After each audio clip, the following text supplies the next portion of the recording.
This program features live coverage of an African safari and may include animal kills and carcasses. Viewer discretion is advised.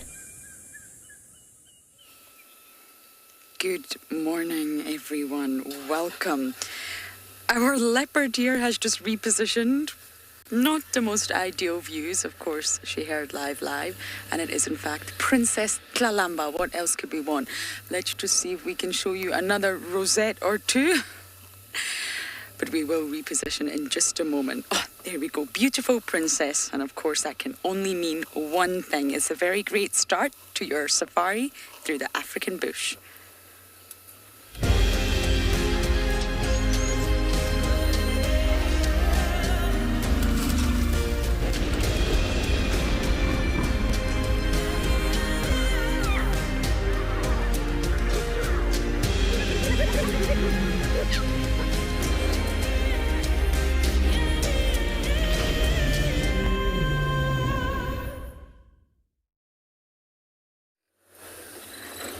Welcome, everyone.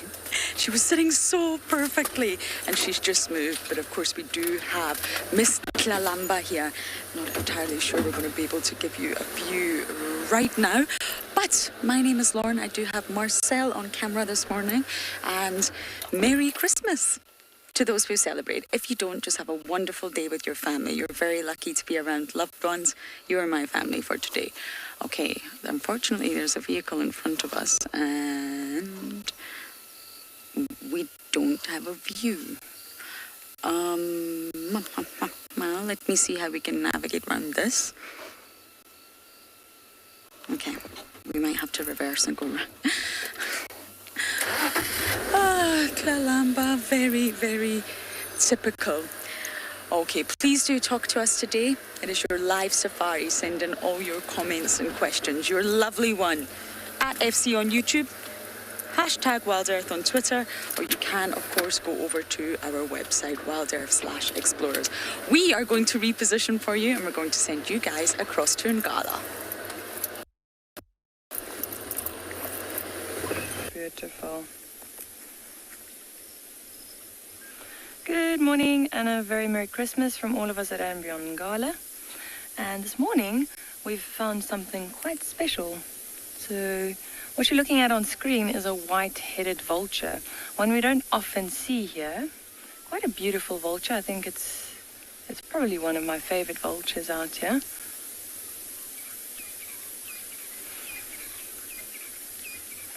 So my name is MARNA. And with me on camera, as always, is BK.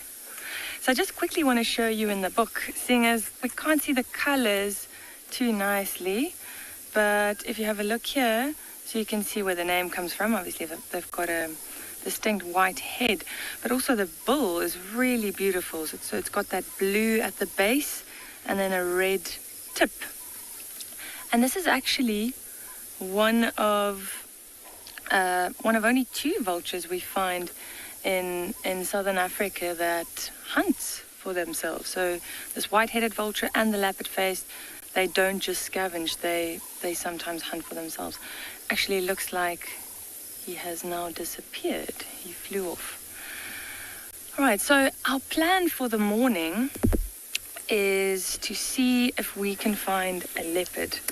So we actually thought that we heard lions in the block here. That's probably why that vulture was here. We saw a few more of them just scattered around, but unfortunately we can't off-road this morning, so I'm going to let all the other vehicles know, see if they can drive the roads around this area. Maybe we get lucky with them, but in the meantime we're going to see if we can find any signs of a leopard. All right, I think let's go have a look.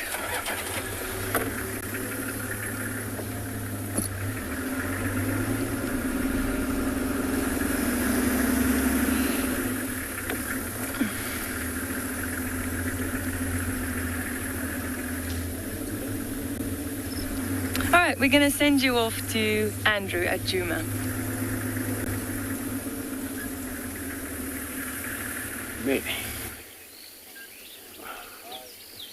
Good morning everybody, and Merry Christmas to everyone everywhere. welcome to Juma Private Game Reserve. Here we looks like we're following on a herd of elephants moving through the bush.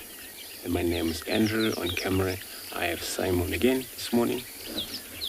Looks like they have a lot of strategies, a lot of energy as elephants. Since we got them, they never stop. They're moving through the wood. So we've been trying to follow them just to see how they move away from us. So the temperature for this morning is 21 degrees, 69 Fahrenheit. This is where we stand. I think it's pretty cloudy still. It doesn't look like or feel like it's going to rain. If it does, then maybe later on. Not surprised. Well, it's kind of this month of rain, December. So remember to talk to us on kidsquestions@wildearth.tv, also on hashtag wildearth, as well as at FC YouTube channel and wildearth.tv/explorer. And this is how we're going to be taking you through this wilderness. We still got these elephants. I was actually thinking of moving forward, but it's so cool that they're all of them stationary, taking their own time. What we're seeing there is probably one of these. There's a young male there pushing them so much. It's probably over 20 years. I think it's the one that is actually showing off there. As you can see, all of the size difference. He's only the one that's appearing much higher compared to the rest.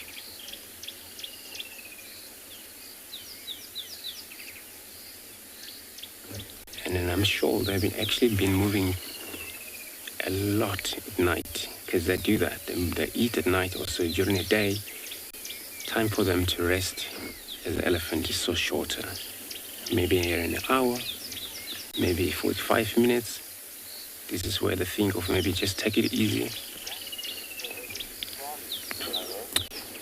For the young one to rest. So I'm going to move forward. In the meantime, let me send you over to Ntswalo for them to say hi to everyone.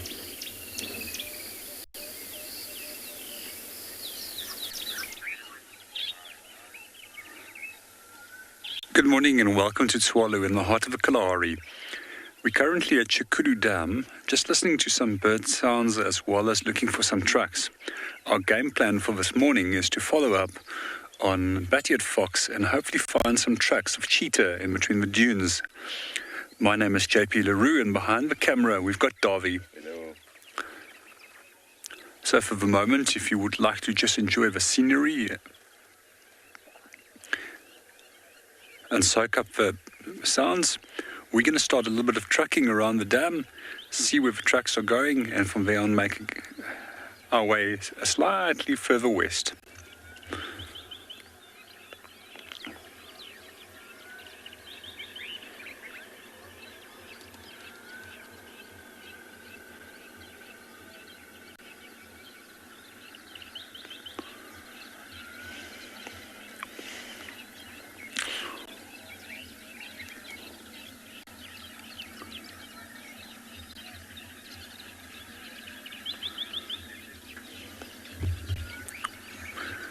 We're going to start making our way from here west into the dune system, see what we can go and find in terms of tracks. But in the meanwhile, we're handing you over to Lauren, who's currently sitting with a leopard.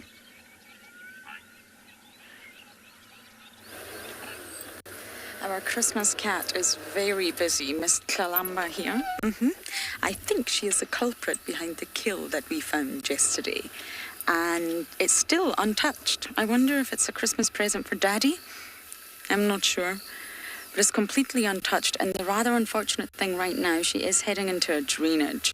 So we will need to take this very, very easy, especially after the rains. Now, if I'm not mistaken, I'm sure that Tlalamba was my Christmas cat last year as well. I'm just going to let this other car go in front. And then, of course, there is no choice but to follow her.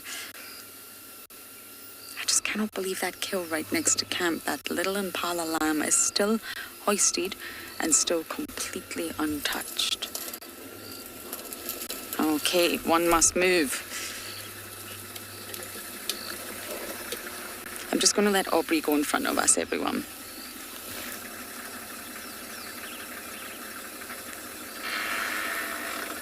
There's a traffic jam here.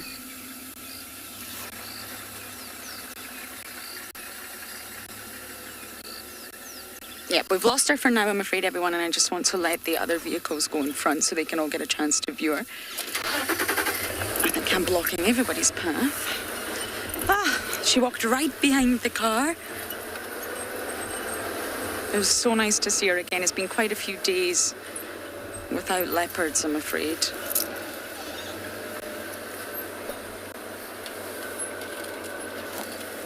They've been around. It's just not been so easy to see them, especially with the weather that we've been experiencing.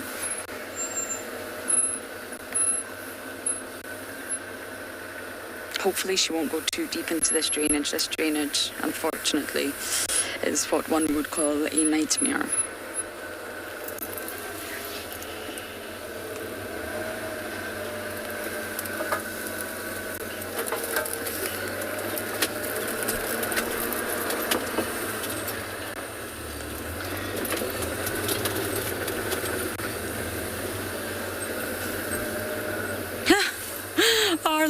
You're saying Klalamba with tree decorations. Yeah, she's decorating quarantine. I would not be surprised if Daddy rocked up. And in case any of you don't know who I'm referring to Tinganana. I really would not be surprised if he rocked up and went to that Impala. I think what happened is, again, speculation, but putting all the pieces together from the other guides out here, is she has multiple kills. Usual. That's Klalamba style. She doesn't do anything in half measures. Oh no. No, she doesn't. And I think that's exactly why this last one is untouched. Can you see her, Marcel?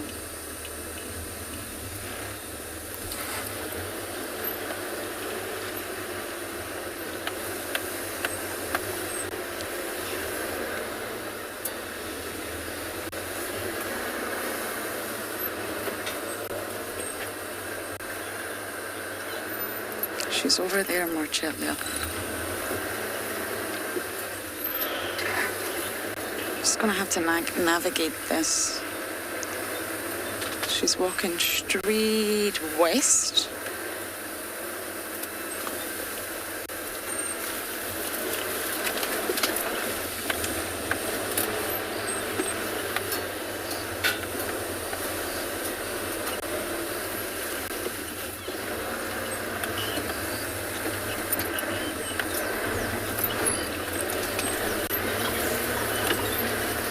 Surf 50, absolutely, it's incredible. They're very camouflage. You just don't immediately think that because of the sort of fantastic patterns and coloration. You don't immediately think that it's camouflage. But it is, completely. Especially against the green vegetation of summer. You would think that they wouldn't blend in, but they absolutely do. They blend in winter as well.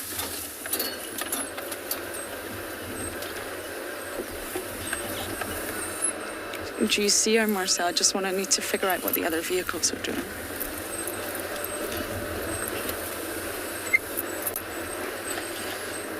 I think we might get... this is not an easy sighting. Did I expect it to be with Klalamba? No. Excuse the other vehicle. Everyone's very happy to see leopards. This is the first leopard that's been spotted on Djuma in a large number of days. And of course, it's the one and only princess of Djuma, Klalamba.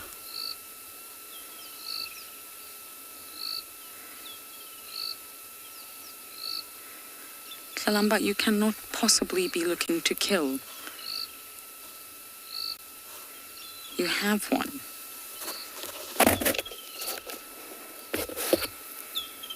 She's turned into such... Oh my goodness, look at that swollen tummy.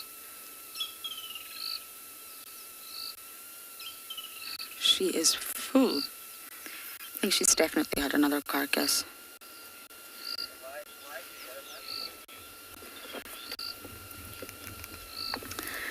Leslie, I wouldn't say share.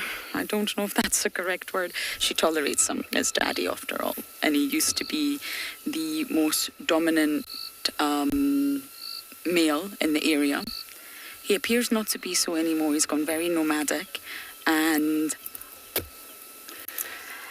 sorry, I'm just sign language with Aubrey here. But she still knows it's daddy. And she will absolutely tolerate him. She appears to just allow him to steal, and I think she's got so accustomed to it that it's almost an expectation. He's no threat to her, he's not aggressive towards her. What are you doing, dearest? And I don't think she likes it or enjoys it, but she tolerates it. And I don't think she's leaving carcasses for daddy, really. I think she's just completely... She's booming, she's growing, she's curious. She just wants to kill everything she sees. She's just a fine leopardess, honing in on those skills. Oh, is she going to go flat here? See how difficult it is for us to find leopards. Look at that. The grass is so long. And the more rains we get, the longer the grass is going to go. And I believe Andrew showed you Gowrie Dam yesterday during one of his segments. I showed you Treehouse Dam. The dams are full. So yes, she does very often lose her kills to Tingana, which is possibly the reason that she does kill multiple animals. Okay, not the best positioning, but we'll try and maneuver here, and hopefully we can spend the rest of the morning with our princess.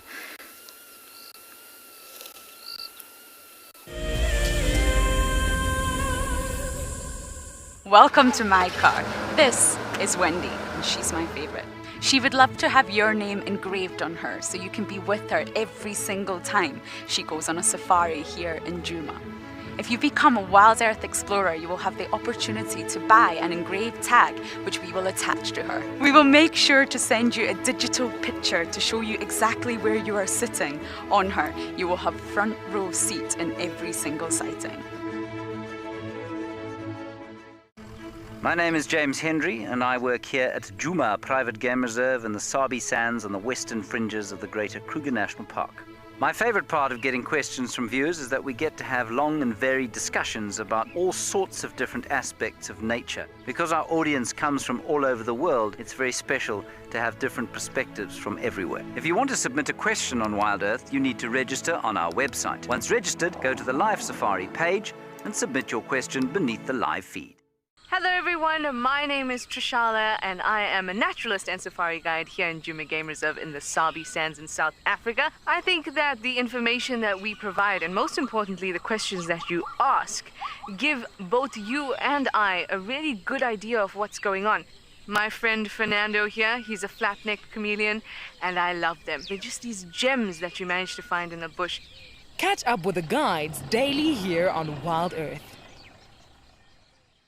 Have you been watching Wild Earth and dreamt of being right there on safari with one of the guides? Well, now you can. Wild Earth is offering you a chance to buy a ticket to dream.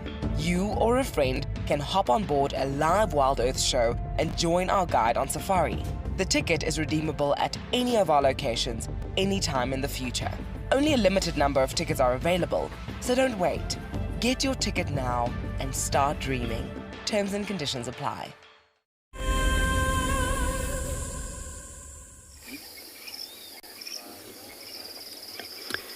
Great, everyone. So we visited Gowrie Dam, decided to visit Gowrie Dam here just to see how the water's like, first things. But along on the other side there, you can see the yellow bull stock and the Egyptian geese.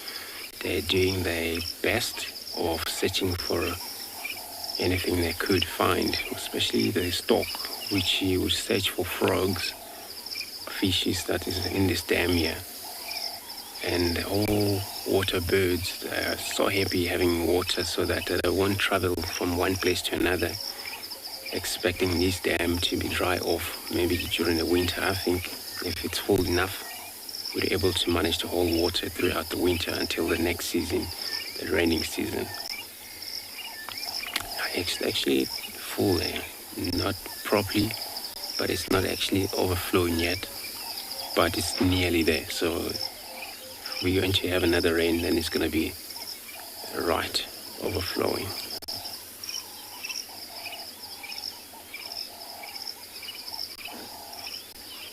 So beautiful sound this morning. Also the water thickening, they're also doing sound. I can only hear it, I cannot see them.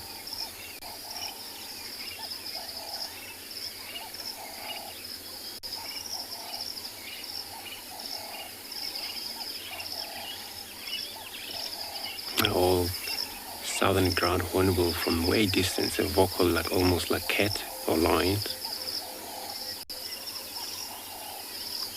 So again this morning I'm going to spend time hoping to find a pride of lion, possibly Talamati, and if it's that, then they probably still maybe in Bevelshoek. Somebody saw their tracks there, but it was not actually very difficult for everyone to follow up, and then it was soaking wet back there. And I'm not saying this morning it would dry, no, it's not having dried yet, but you know, we can manage to travel a few roads that we know it's dry enough for us to do so, and hopefully we find them.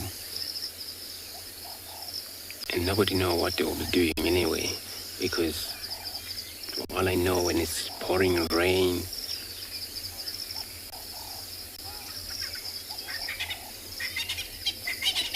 Safari Kitty, indeed it is a lot of water here. I drove past here last night, but it was not clear enough for me. And now I can see, wow, it's a lot of water. It's plenty of water. And the hippo, they will return in this dam here. Now it's a one, but it's gone. Probably many of them, they will return back. Once they know there's a water, they will return back. They might switch from here to Bevelshoek Dam and maybe Treehouse Dam, because it's also, it looks like it's got a water so much as well from that rain we had.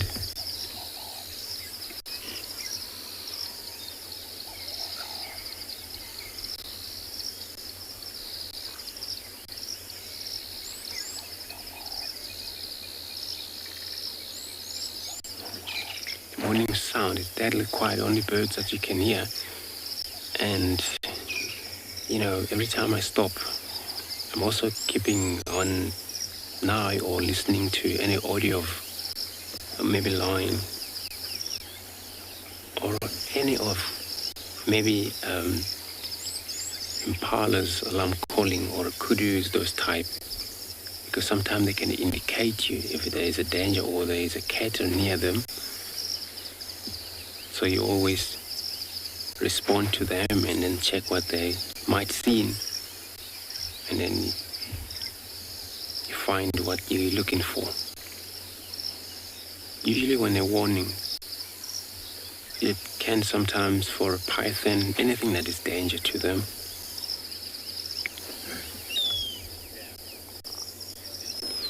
Fiona, not that I know for now, no crocodile here. But with this water, it's been increased much. Possible that, you know, croc can come from anywhere, far away here. So it didn't actually have enough water, or then once crocodile, they're one of these creatures that move, you know, quite often, change place to another. So there's one up in Kamanzi, and then I believe if that one move back here, either cross the Chitwa or stuck in one of the Bevelshoek Dam or come into this very waterhole that we're at right now. That wouldn't be surprised me. It's plenty of water if the croc found himself in this waterhole, or in hippo as well. And I'm going to look out for giant kingfishers and those pied kingfisher, because they're mainly around where there's plenty of water and there's a lot of feed for them. Fishes will be so many. This dam has been holding water for quite some time, so definitely there is a fish, and This kingfisher will spend a lot of time here. I've seen some of these stocks. The only reason kept them here is benefit, so they get enough of what they need, which is fishes and those frogs. So it's definitely a fish, but not a crocodile, not yet. So Egyptian geese is also on a search for soft plants, new growth grasses. Pretty much vegetarian sometimes, quite a lot. So I see them out far from the water, eat plants and, shoots of flowers and things like that, herbs.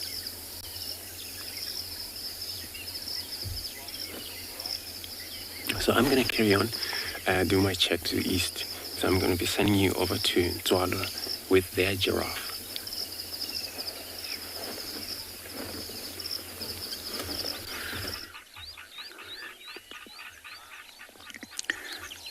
Good morning and welcome back to Tswalo.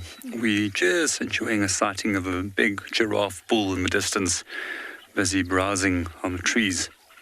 So the reason why we know that it's a giraffe bull, it's quite tall, it's very thick-necked, which is one of the other characteristics which we normally look at.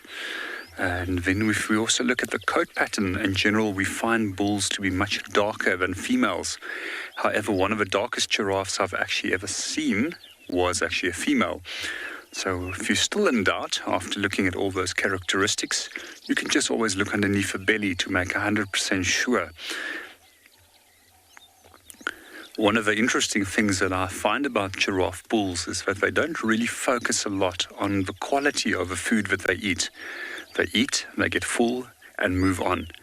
Compared to the females, they tend to spend a lot more time looking for quality food, as that they know that they have to be in a good condition so that they can go into estrus.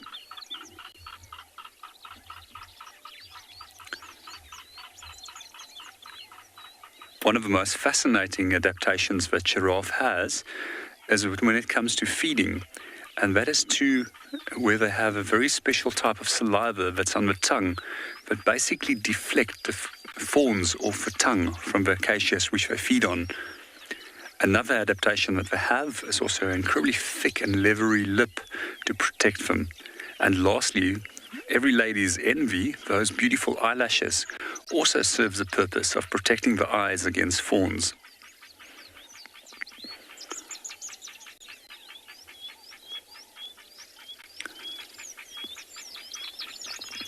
When we look at the neck that we have in the screen, it would seem that the giraffe would have way more neck vertebrae than that we have. But in reality, they actually have 7, just like we have. One of the other fascinating adaptations that they have is on the atlas and the axis vertebra, allowing it to tilt up at a 90-degree angle so they can have absolute maximum reach when feeding. And lastly, they've also got a 45-centimeter long tongue that they can extend and strip the leaves off the tip of the branches.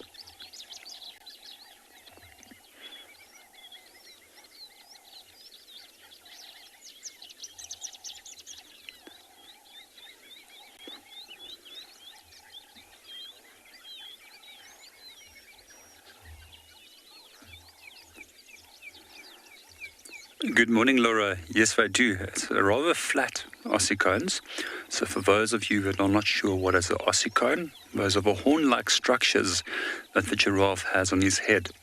And in the case of a male, these are often bald, compared to the female that has like little black paintbrush-like tips to her ossicones.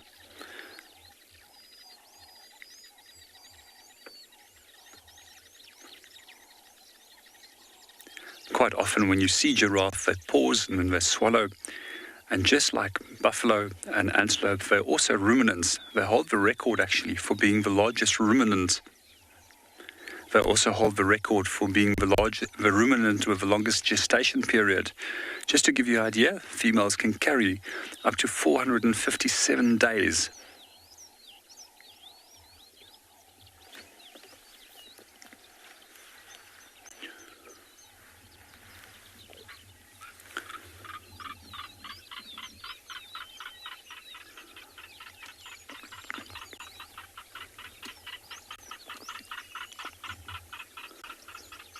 One of my favorite stories about a giraffe is actually about a giraffe that was sent as a diplomatic gift to China. It happened around somewhere in the 1400s or 1500s, and it was sent as a gift to the Chinese emperor. It's believed that this giraffe was shipped from Malindi in Kenya, and from there transported across the ocean to China.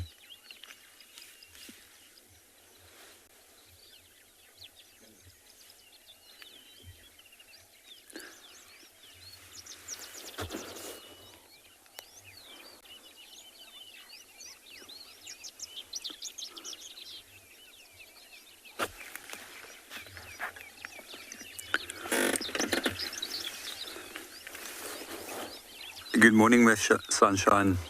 It's a little bit difficult to see from here, but I'm just currently looking through my binoculars, and it does look like a small camel fawn on which it's browsing.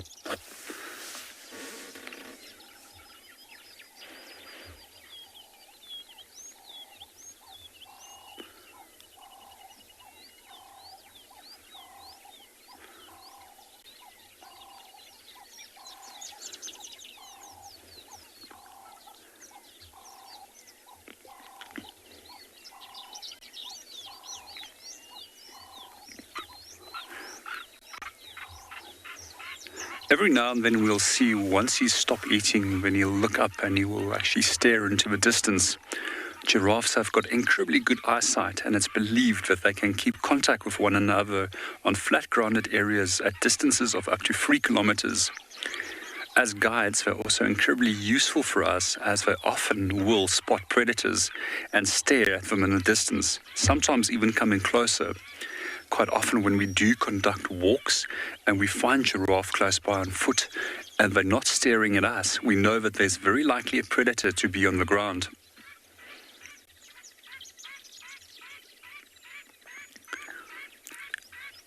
A year or so ago, a tracker that I was working with and myself, we saw 3 giraffes that was busy staring at something.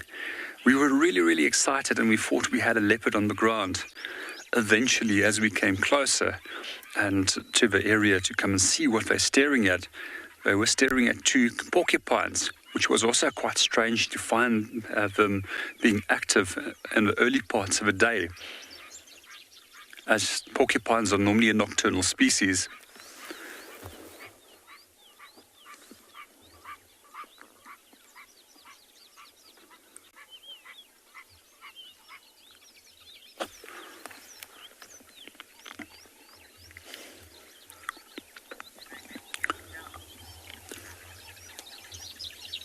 Good morning, Jerome. To answer your question, if they do make sounds, a lot of people in books will actually tell you they mute, but that's absolute nonsense. I've seen these guys bellowing very loudly when they're being attacked by lions, so they can make a call or a sound. And just to think of it, the time that I did see them bellowing like that, this giraffe was sadly brought down by 9 lions, of which one of those lions had a very bad kick from this male giraffe that they brought down. And eventually this young male lion died from the injuries from the kick that the giraffe gave him.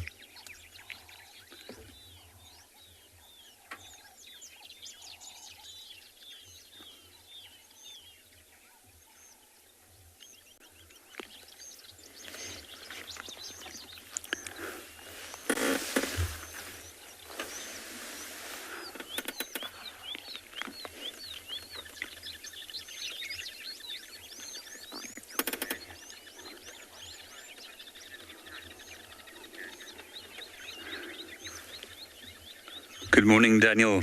Yeah, they do look quite even in this case. Sometimes they're off-center, and sometimes they're really off-center. It might just be a case that when they were very young, when those ossicones weren't fused, that they got bumped and repositioned. And sometimes in the case of the bulls, they also break when they fight. Or not break, but move off from position. Don't know if you've ever been fortunate enough to see them fighting, but fighting can become quite intense, where they will try and butt one another with their heads and try and push one another over by using neck slamming techniques that they use. or even trying to hit the side of a leg to trip up her opponent. I'm just going to move forward, but we can get a little bit of a better view.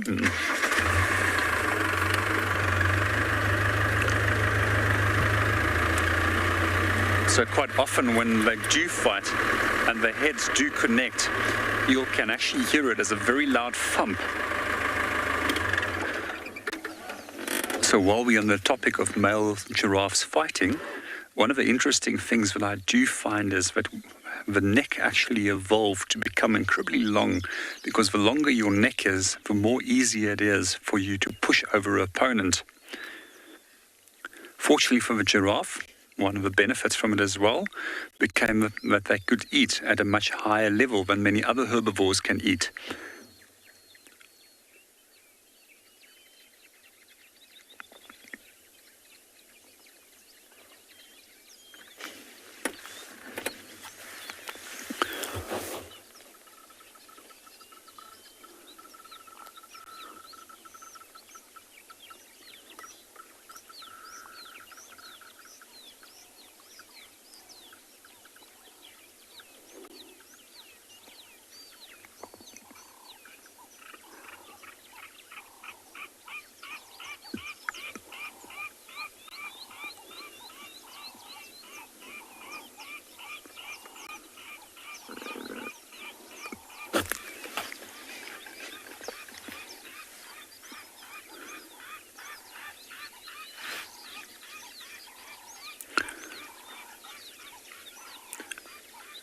We're going to leave a giraffe and from here on move on, and in the meanwhile we're handing you back to Ngala.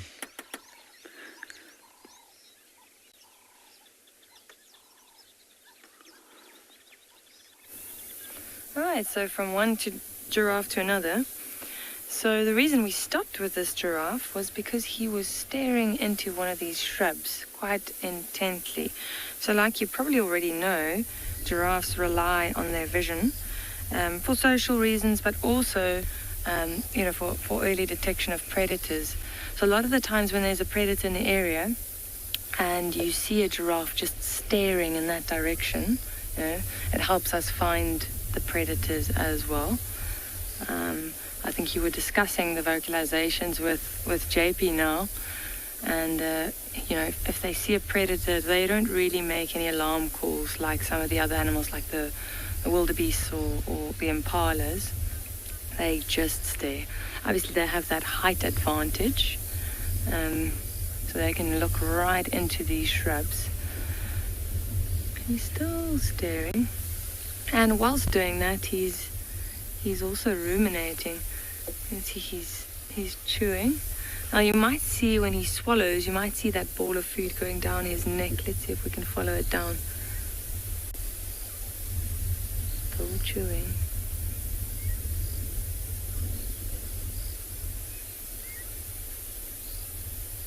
There it goes. Now watch, sometimes you can see it coming back up. Watch that neck closely. There it goes. And the cheeks are full again. Continue eating that. Oh, okay, he's lost interest in whatever he was staring at for quite a long time this side. I don't know if you noticed those little oxpeckers also bouncing around on his head, and there was one on his neck as well. And also notice how dark this giraffe is. So it's an adult bull, an older male. Oh, he's still looking into that bush. We've tried to see if we could see what's going on there. We've been scanning with the binoculars, but we couldn't see anything. We are actually in that area where they spotted a young male leopard yesterday. It was a brief sighting, but he was around this area. So I'm thinking, maybe he's around here. Maybe he's just under one of those quarry bushes watching the giraffe. Ambitious, but anything that moves, he'll sit and watch. And if he is there, the giraffe probably knows he's of no concern to him, but he'll still keep an eye on him.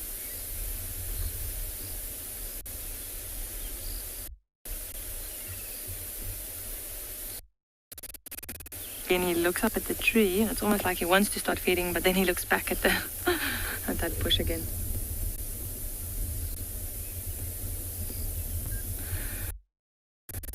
Lover, which family giraffes belong to? As far as I know, the only relative is the okapi, which is an animal you find in central West Africa.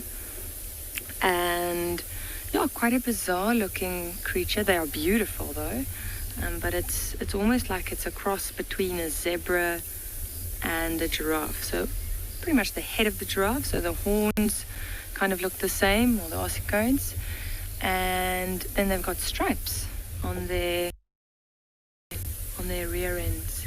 A lot shorter than, but a really beautiful animal. Let's go Google it.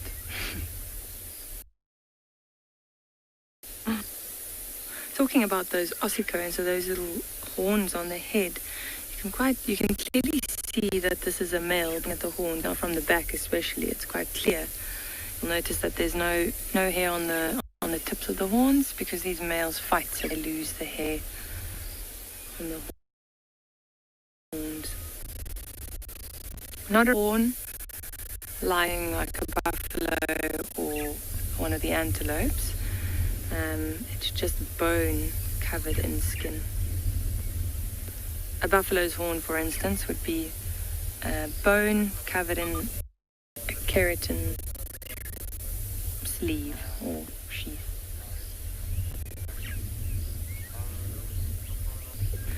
Right, I'm going to spend a little bit more time here just to see if something doesn't pop out of the bushes. Maybe that leopard is around, and we're going to send you off to someone else.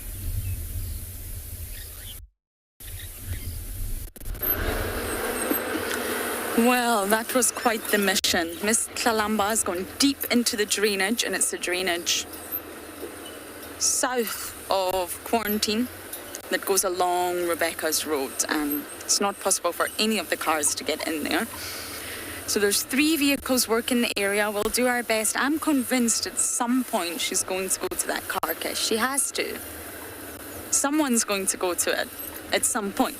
So I think we're just going to stay in the area, keep working the area, keep checking the carcass, and I can see some elephants way off in the distance, so we're going to go and visit them. I'd also like to say Merry Christmas to the Juma clan, but for now we've completely lost Tlalamba.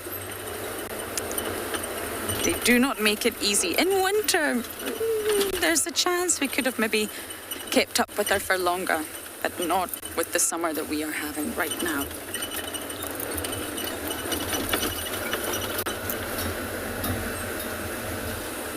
I believe Sabue was responsible for the other carcasses, or at least her and her 2 cubs. And yes, of course, Tandy's still around, but she's spending a lot more of her time on Torchwood, and we are really struggling to get signal over on Torchwood, I'm afraid.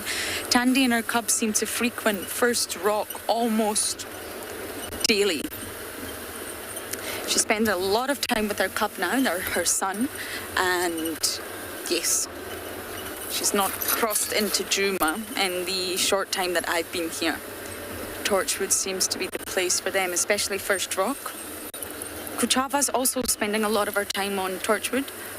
I think Tristan managed to have a wonderful sighting with them both. But yeah, she's still around, absolutely. It's just due to the weather and the nature of the vegetation right now, it always becomes tricky. We always go through a period in summer where we just don't tend to spot any leopards. And then, of course, we spot them again.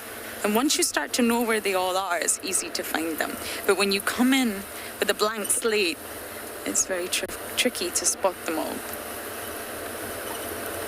But I'm sure Tlalamba will appear again, do not worry. She's teasing us, our Christmas leopard.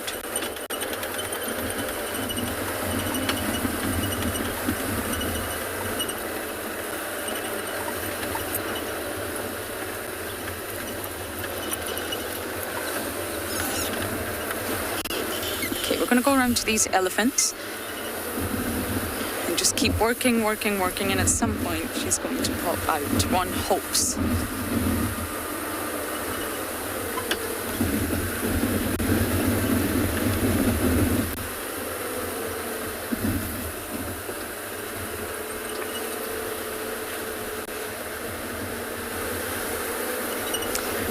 to just turn that one up, Marcel, just the tiniest amount.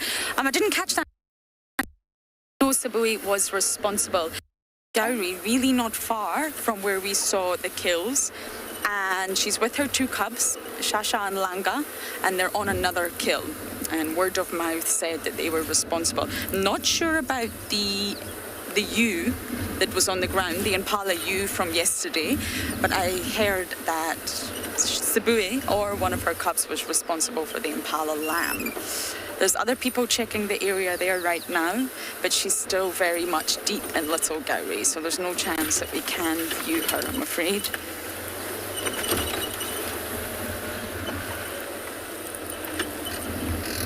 I really don't know who was responsible or who was behind that large and female that was lying on the ground. I really don't know.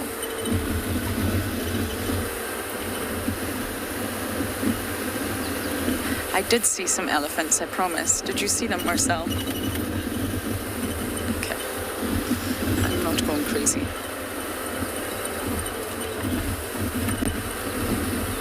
Good morning, Impala. Merry Christmas.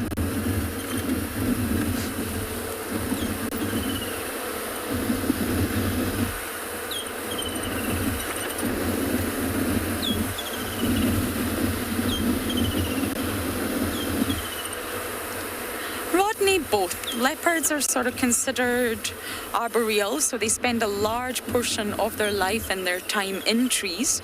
They're adapted to that. I think it's a lone bull we've got here. They have unique specializations to allow them the life in trees. Huge scapula. Your scapula is your shoulder bone that you can sort of see when you move your shoulder. And it's got lots of special, unique muscle attachment sites to allow them to be able to grab onto trees with their sharp claws and pull themselves up. Not only do they pull themselves up, they've normally got a carcass in their mouth. So they're extremely powerful and they have adaptations for life in the trees. So I've noticed it's quite personality dependent as well. There's some leopards that just enjoy life in the trees, sleeping in the trees, being in the branches. Shadulu's one of them. And there's some leopards that just like to be on the ground, prefer to be on the ground. But either or, they will sleep in trees, especially when there's a carcass, and they will also sleep on the ground. Depends on weather, depends on where they are. Lots of factors. To be on the ground, prefer to be on the ground. But either or, they will sleep in trees, especially when there's a carcass, and they will also sleep on the ground. Depends on weather, depends on where they are. Moving very fast at the start of drive, or before drive. And now there's a lone bull in the middle of quarantine. And this is actually perfect, the fact that he's in the middle of quarantine, because it allows us to constantly scan around for Miss Tlalamba too.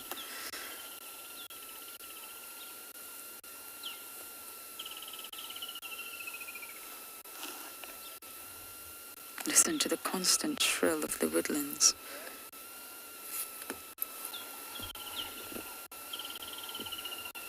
Having his breakfast for the day. Grass will make up the bulk of their diet right now.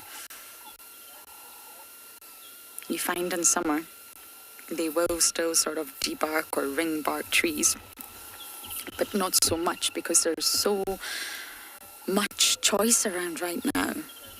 The vegetation is just full. It's lush, it's thick. There's so much choice.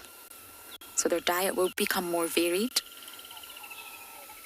And they'll do a little bit less damage, shall we say, to the trunks of trees.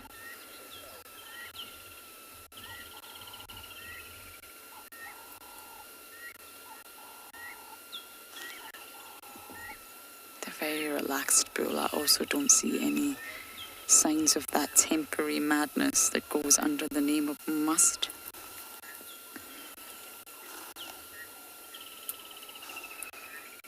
He's an older bull. You can tell by the shape of his body, his size, the shape of his skull.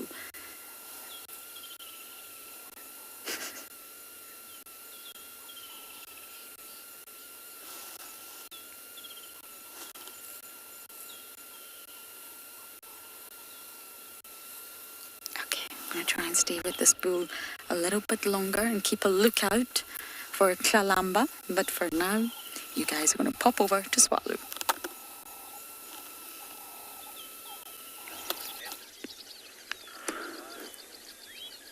Good morning and welcome back again to Tswalu. I'm going to be quite soft in my voice at the moment, as I don't want to disturb these little bat-eared foxes. So this is the adult that's sitting over there, and there's also some tiny little pups that you can just see hiding behind the vegetation. So one of the things that we'll notice with these bat-eared foxes is that they've got incredibly large ears, almost making them look like Yoda. So these ears also play a very important role in terms of detecting insects. So quite often when you do see them walking, their heads is quite low down to the ground, with their ears cupped to the ground. And what they're basically listening for is the sounds that are created by subterranean insects, which they will then dig out and feed on. Quite often when there's large eruptions of moths, as what I've seen in the past, in the Kalahari, these guys will feast on them.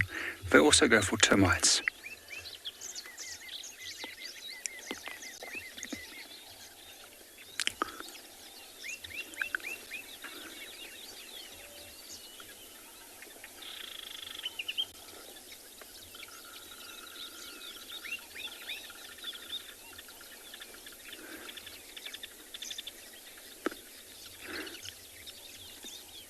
When it comes to mammals, we actually find very few animals that are monogamous, which means that they mate either for life or for several seasons.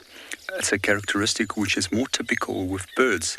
However, the bat-eared fox is one of the exceptions, and we see that they do form pairs, which sticks together.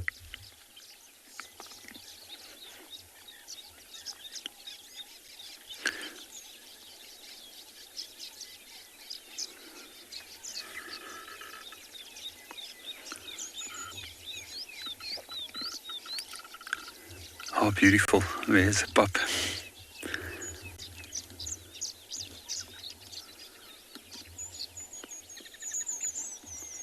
This has really put a smile on my day. This is one of my favorite small mammals in terms of dogs. And hopefully we'll get you another one of my favorite dogs, and that's a Cape Fox.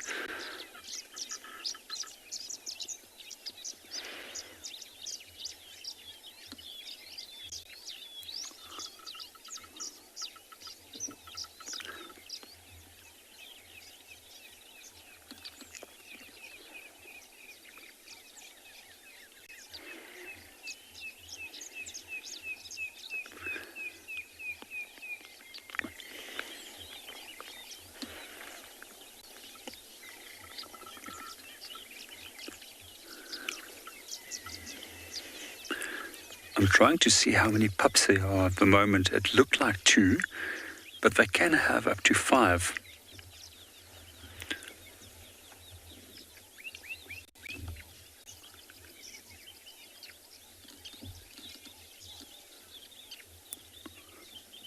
Now you can see how big those ears are.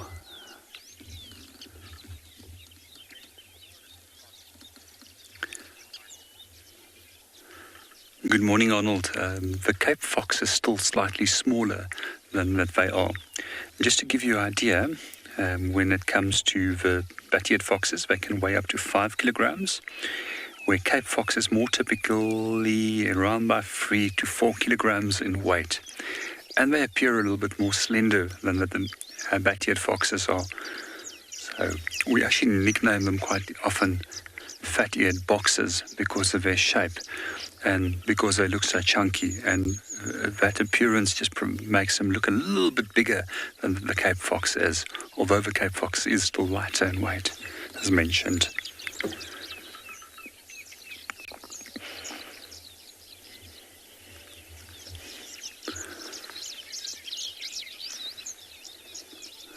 Seems as if we've just lost him. Something spooked him. So we'll just keep our eyes open. Hopefully they'll come back. But in general, it's quite tough to actually get to view bat-eared foxes. They're very alert, very focused, and very skittish. In general, if we come close to them, they immediately will start running.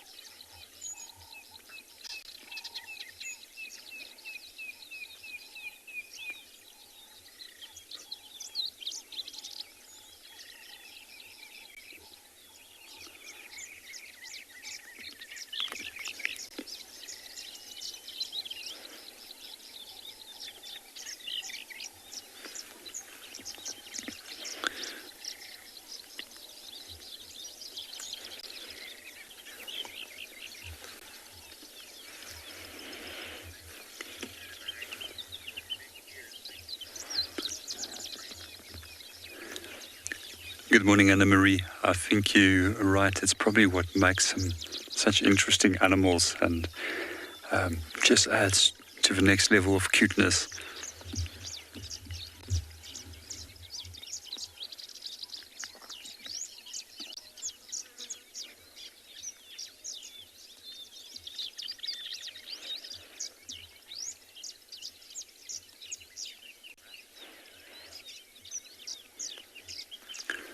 We're just going to sit here for a little bit longer. Hopefully the pup will come out again.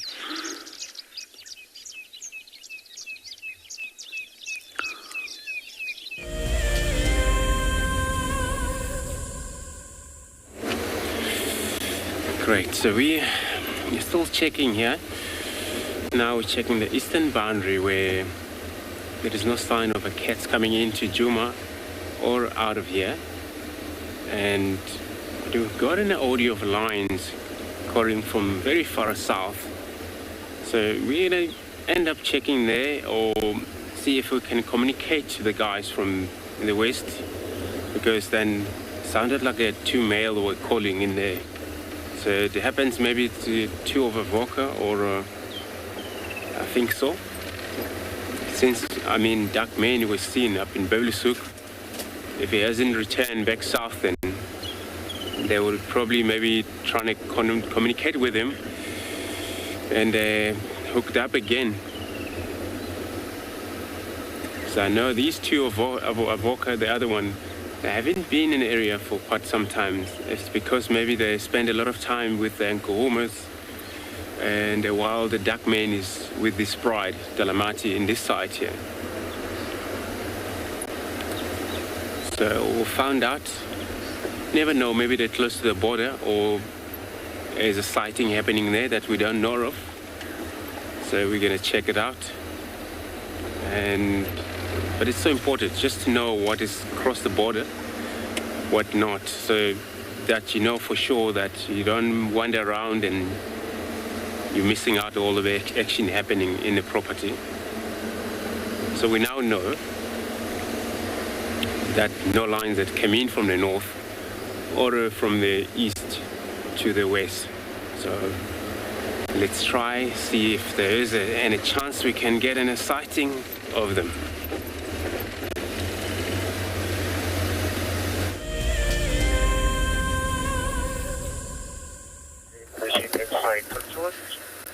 So we've just arrived at the den, I'm afraid, and no one is home.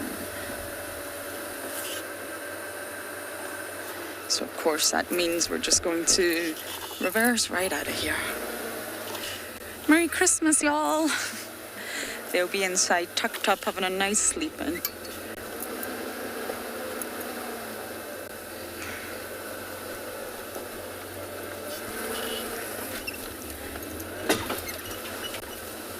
There we go. It's not easy to reverse out of here. Okay.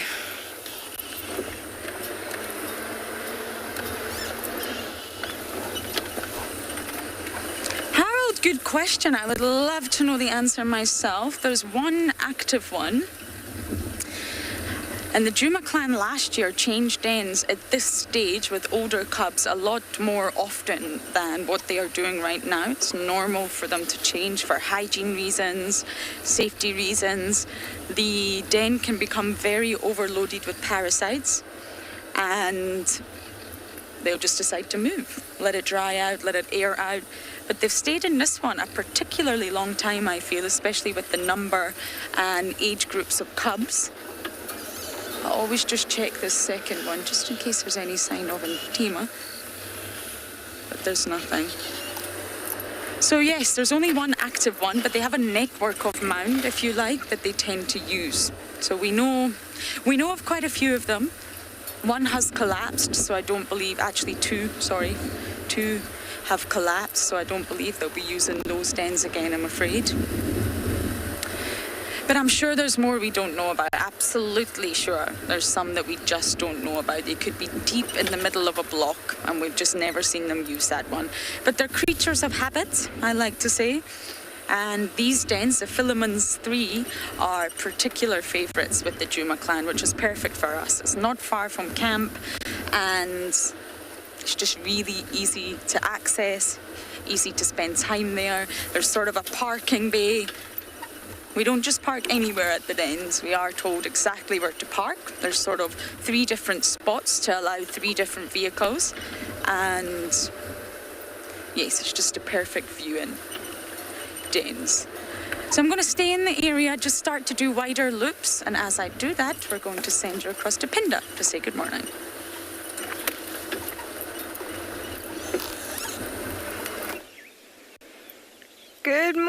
Good morning, and Merry Christmas to everyone.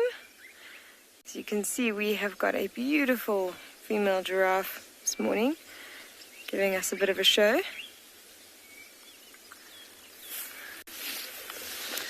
My name is Kim, and behind the camera we have Owen, and we are going to be with you this morning.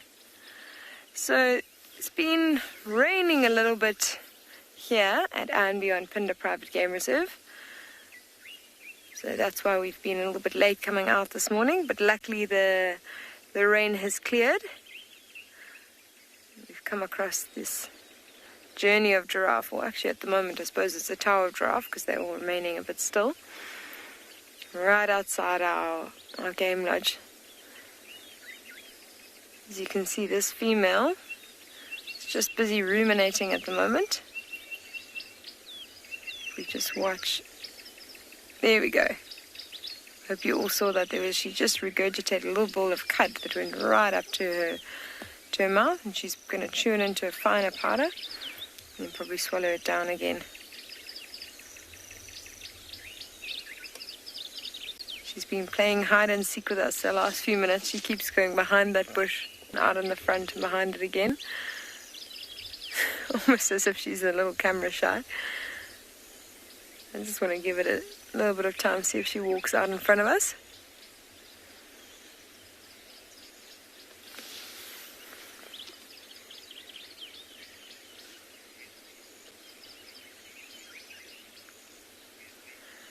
Wesley, thank you very much for your question. It's actually the same way that elephants communicate. They've got a low frequency communication that we don't hear.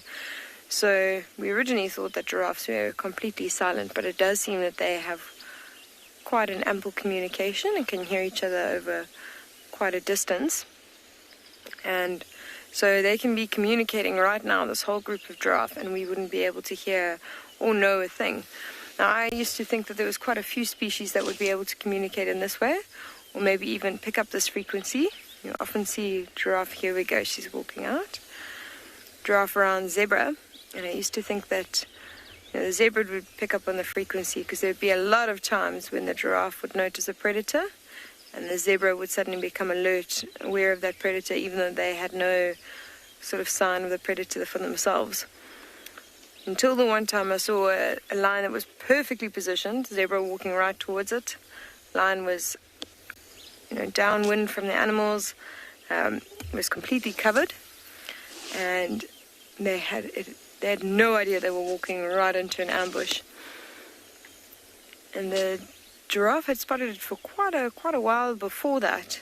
It was only when the zebra actually got sight of the giraffe that they managed to sort of get an idea that there was a predator, and then changed their behavior quite quickly. So I think they read the zebra's body language. Often giraffe are quite a good indication of a predator in the area. What you look for is when they stop and they stare and they get their ears right out wide, staring at a predator, we know that they've seen something. So we actually use it as one of the signs in the bush when we're looking for, any of our cats. Because if the giraffes stand very still, they won't be ruminating at the time, they'll just be staring. We know that there's a predator in the area. I'm just going to go forward because there's quite an interesting little nest that I want to show you. We got that foam nest frog nest on our left.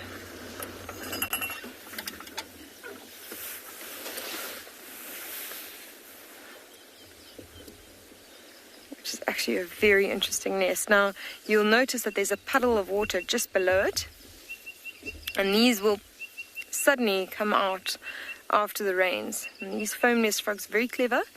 The male whips his semen into this sort of foamy nest as the female, as he's busy mating and fertilizing the eggs of the female, and she will lay her eggs in that. And they will sit on a branch just above a watering hole, or sometimes even a small puddle of water. And the eggs will take 4 to 6 days to hatch and then fall down from that height into the water below. Now, the benefit of this is that there's nothing in the water that's going to feed on those eggs. So much higher survival of the egg stage. The drawback is if they choose too small a puddle that dries up within those days, then the tadpoles fall into, just a patch of dry ground, which is not something that they can use to survive. Luckily, I think this particular foam nest frog has picked a really interesting or large enough puddles, and it's very much in the low-lying areas here, so I don't think it's going to dry up anytime soon. So they seem to have picked quite a good spot. And even as I said, I'm looking around.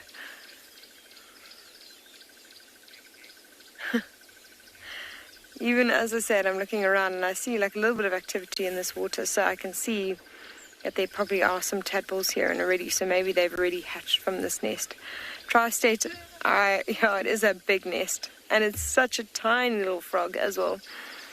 And sometimes you'll see them on the branches very close to these nests, but they blend in beautifully. They go anywhere from like a pale white to a light grey to even some sort of lighter shades of brown. So very well could be on one of those branches close by. You hear the birds going mad this morning. Always sound like after the rain, the bush starts to celebrate. You can hear that one that's almost like a water hitting an electric fence. That's the greenback Cameroptera.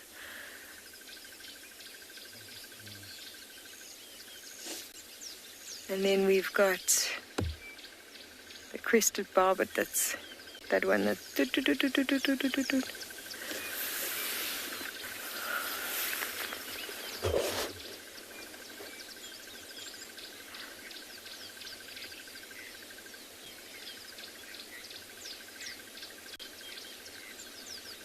NGN, they've got these little suction pads on the bottom of their feet that are very, very sticky and enable them to climb, completely vertically up structures and even hold on from upside down. Sort of, if you can, I don't know, it's kind of like the way Spider-Man does it, I suppose. Just like really sticky pads on the feet that suction onto things.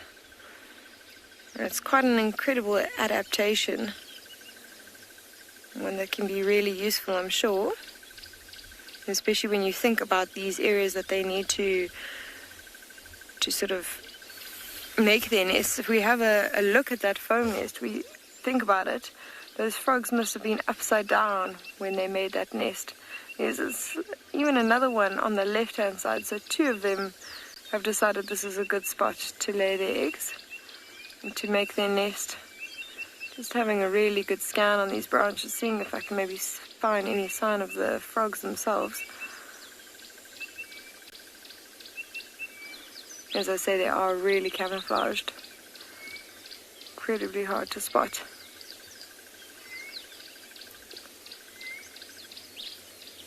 I'm sure you've all been hearing a lot of frog activity in areas where there's a lot of rain. And this is exactly why, this is the good time for them to actually mate. And so those very loud frog calls are the males trying to attract a mate towards them.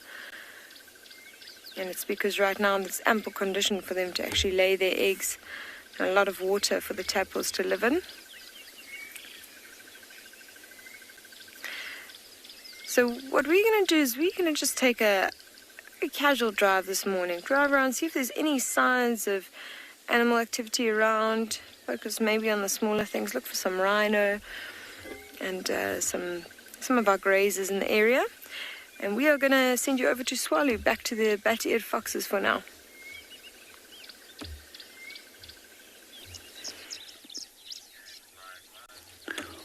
Welcome back again to Tswalu. We're still sitting with the bat-eared fox, and we can just see some ears sticking out behind that elephant, the eland's bean that they're hiding behind. So just to the left of where the adult is, there's a entrance to a den where the pups are hiding. So the reasons these dens are often old, just used aardvark burrows, or sometimes they'll also even create their own little spaces where they will dig out a den. But this one looks more like, if it's been an aardvark, it's a fairly big burrow. So it both provides protection to the pups when the adults are out foraging at night. And then secondly, also it protects the animals against heat extremes in the heat of the day.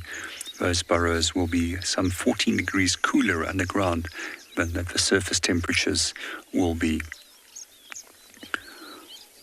One of the fascinating things that I find with two of the fox species that we find in the Kalahari, the bat-eared fox as well as the Cape fox, is that they're actually very playful animals.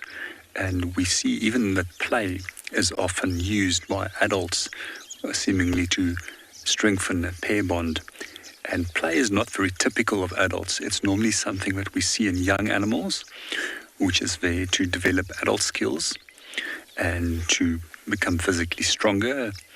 But it's also almost always done in a very deliberate action so that the adults know that they are not being serious.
Good morning, Claire. It's just to answer your question on how big the clan can get. Roughly, it's normally a group that consists out of a mated pair, which is the adults, and then the associated young. And that number of young can range between 2 and 6. So to safely make a guess, I would say 8 animals.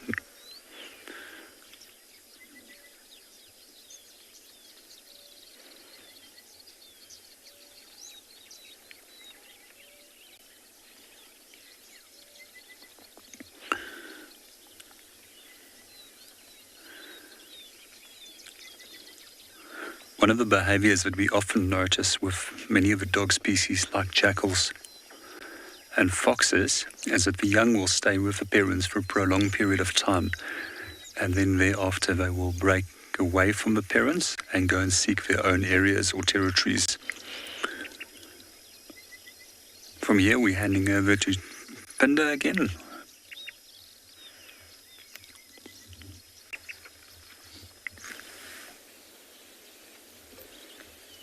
So our giraffe continued to be quite camera shy. We came around the corner and they gave us such a beautiful display, and then the second we said, okay, cool, let's see if we can show our viewers. They just decided to try and hide behind the bush. At least this one seems to be playing ball with us a little bit.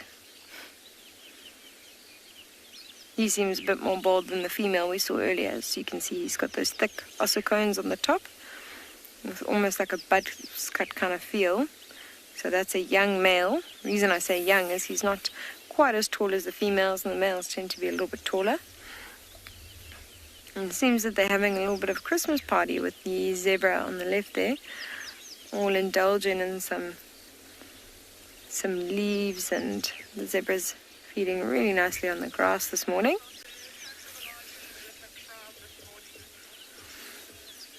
It's quite a stunning scene. If you can see, all these African weeping wattles are starting to flower. So it's a really beautiful morning. Very, very peaceful.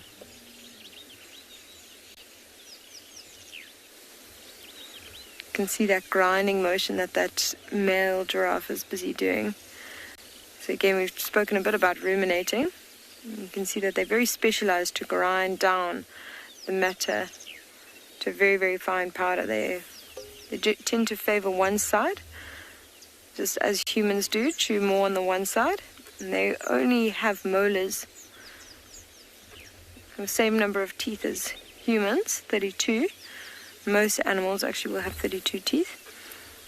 And they grind it down to a very, very fine powder. That's why you can always see with the ruminants, when you look at their dung, you'll find that it's that, you break it open, it's that very fine powder, as opposed to, hindgut fermenter, like that zebra there. Zebra's the hindgut fermenter, and they'll have much coarse material in their dung, as it's not as effective digestive system. In fact, that's why you see the zebras, all the hindgut fermenters generally tend to be a bit bigger animals, especially around their stomachs. And it's not because they get fat or anything. It's just because they have very large intestines, because it's quite a quick digestion process. The matter will go through their system, they'll quickly absorb what they can, and it will come out.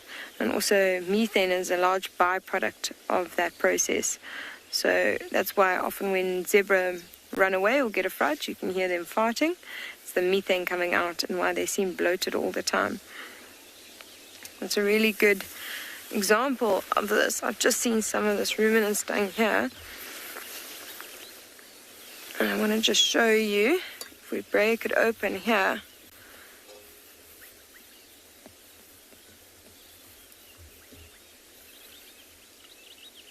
you just see that very, in fact, this is actually scrub hair dung. So now that I'm looking at it, you can see it's very, very small. Oh, it's actually quite difficult to show you there. You can just see all that little organic matter that it's been feeding on. So they're actually not ruminants, so that's why it's not into quite a fine powder yet. You can still see the more coarse material there. But nonetheless, quite nice to see. They've got tiny little droplets of dung, tiny little balls. You won't see, not very big at all. Oh, we've got another giraffe that's busy staring at us, poking his head around the bush there, around the tree. Amazing to see them all ruminating at this time. Normally, earlier on in the day, they'll spend the morning hours actually feeding properly, sitting outside and browsing, because it's much easier to feed when it's a bit cooler, as opposed to the heat of the day, which they'll spend ruminating. Oh, look, if we have a look on the left there, there's a male that's busy checking a female for estrus. You can just scan off to the left. You can see right there, he's just lowered his head and put it behind her tail. Miss Sunshine, gentle dance indeed. They are quite funny animals. You can see he's doing it again, and she's actually allowing him. So she might be an estrus, because it is their, they are driven to mate. So what he's doing is, when they check for estrus, they do this thing called a Fleming grimace. So he will go down below her tail and try and taste her urine, or pull the scent of her urine onto this thing called the Jacobson's organ, which is just behind the palate. And that will process the information from that urine scent right up to his brain and tell him if she's an estrus or not. That's what he's doing at the moment. What you might, And that's what they do when they're trying to pull that scent onto the Jacobson's organ. He doesn't seem to have found any sign of Easter. Oh no, he's checking again. I think she might not have enough urine for him to properly do that phlegm and grimace at the moment. You know, normally as the male lowers his head, what the female will do, she will actually urinate. And then he can do a phlegm and grimace properly. Quite an interesting way for animals to communicate, but there's a variety of them that do it that way. Nikki, thank you for your question. I have not been lucky enough to see giraffes mating. I've seen them very close. I've seen a male try and mount a female, and what was is you can actually see these streams of semen coming. It almost looks like little cobwebs. So it's quite an interesting thing to witness. Also, you can imagine how, accurate the male has to be. He tries to mount the female from behind, which in alone itself, and then he's got to make sure that his aim is pretty much on point. So it can be quite an interesting process, and it takes them a very long time to actually get it right, and often the female will lose interest. Make sure that his aim is true. Interesting Christmas conversation here that we're having. But yeah, so it is one of the things that I would really, really like to see. Quite rare to actually see it successful. Right, so we're going to leave these giraffes. We're going to see how long we can stay out for. It's starting to drizzle again here, so that the weather stays true and holds up. But in the meantime, we're going to send you over to Swallow.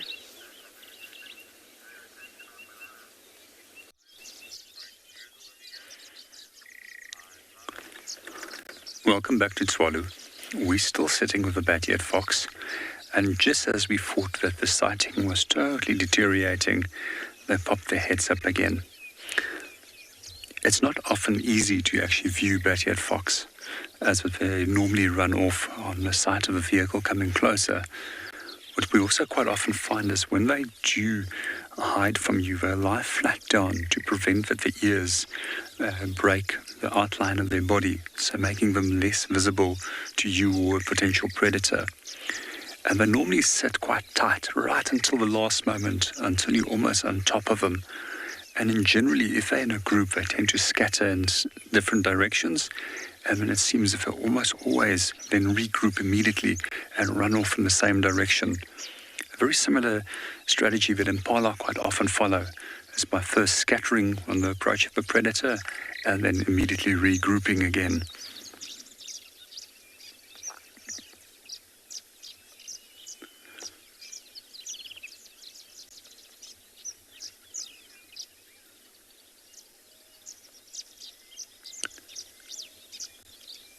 By immediately scattering, it obviously has a function of confusing the predator and choosing which animal to target. And then by regrouping, it obviously makes it slightly more difficult to choose an individual if you are sticking quite close by to one another. In general, when animals are fleeing away from predators, it's on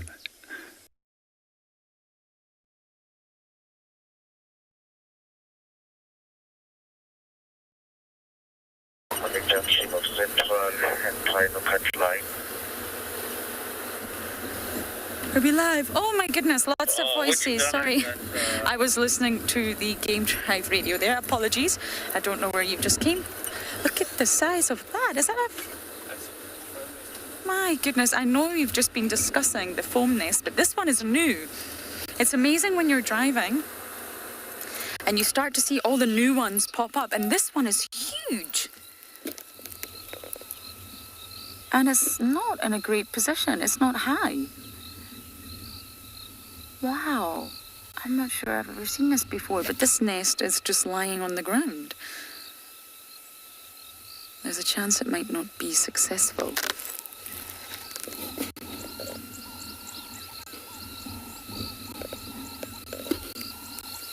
Whereas the ones up the tree most likely will be successful. I just can't believe the size of that one. It could actually be multiple females that have created that together. Now, just an update, we've done loop after loop after loop. I'm going to go back past that carcass one more time and then venture on and see what else we can find. I just can't believe the size of that foam nest here. Tlalamba will pop back out at some point, she will. But she's got that Tandy gene, and she doesn't want to be seen. She will not be seen. One thing about summer is you have to be very, very careful going through puddles. You can't race through them. There's lots of organisms that will utilize that puddles, from insects to, of course, frogs and your terrapins. So if you are going through a puddle, because there's no choice, you have to be really, really slow to give the animals that are ahead of you time to move out the way. So basically what I'm trying to say is, in summer you can't really get anywhere fast. You see the woodland kingfisher up there, Marcello?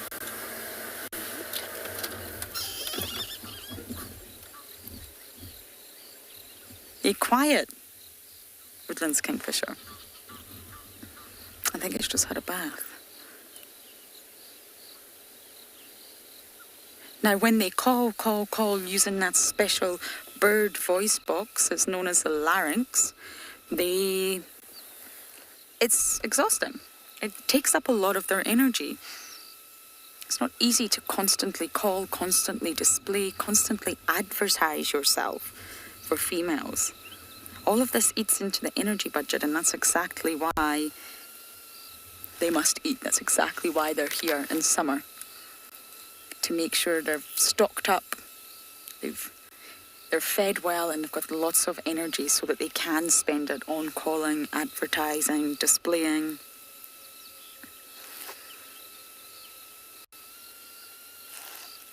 But this one's remarkably silent.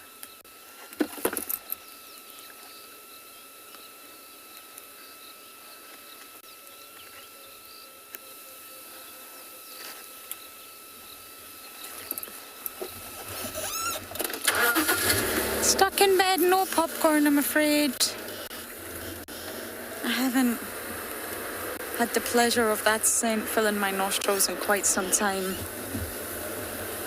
I feel there's a bit of an absence of movement of leopards on Djuma right now. In the west, it's raining leopards there. Raining them on a daily basis. But in Djuma, there's a bit of a shift. Of course, Tlalamba's here now, right in the heart of it, on quarantine. But other than that, there's been no sign of Shidulu. She was mating about a week ago on Arathusa with Hukamure. But other than that, there's really not much.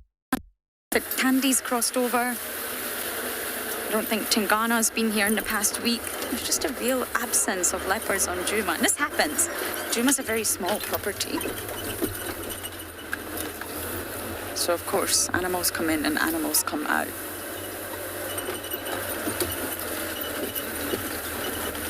Okay, I'm going to do one more look past that carcass and then decide exactly what I'm going to do.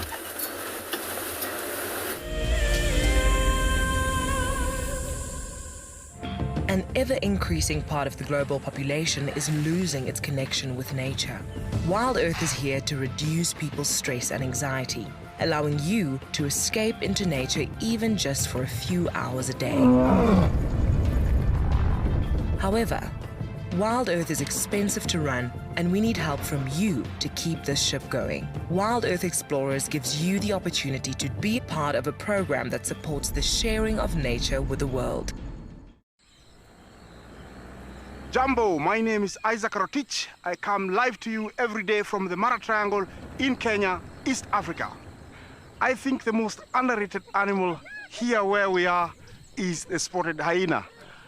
And the main reason is people haven't read any literature to fully understand about this super predator. Catch up with the guides daily here on Wild Earth.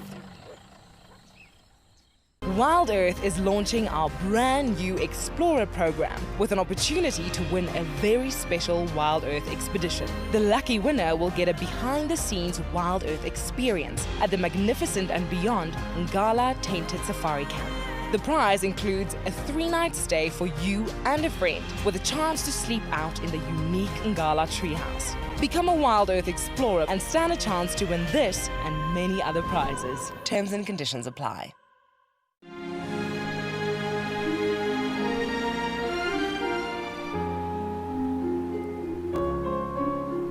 You are cheeky. That was a brave decision. Amber Eyes is... Oh.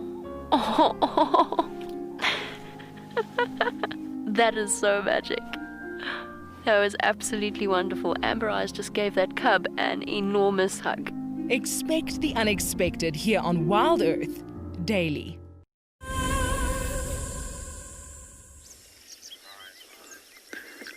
Welcome back to Tswalu. We're still sitting with the Battiat foxes.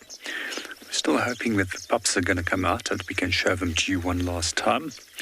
So one of the adults has just moved a little bit more in the open, providing us with a little bit of a better view. Just before we lost signal, we just mentioned how quite often they will lie flat down and that they will stay in that position almost until the last moment that you're right on top of them, and then the group will scatter and run off into different directions and immediately regroup and then run off together.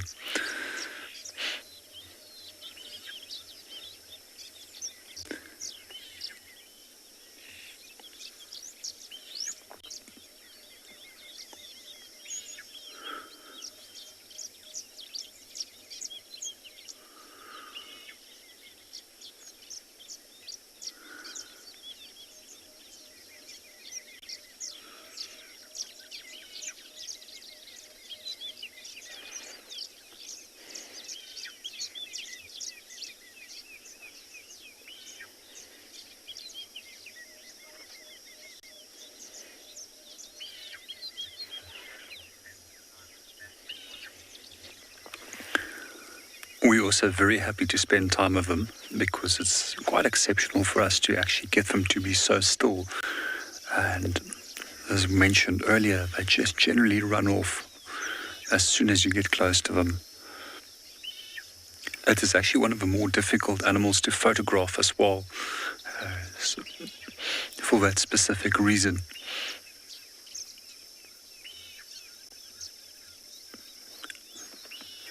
It's definitely something that we will return to over the next few days, see if we can follow up with them again in the early parts of the morning, and hopefully we'll be able to get another view of those cute little pups.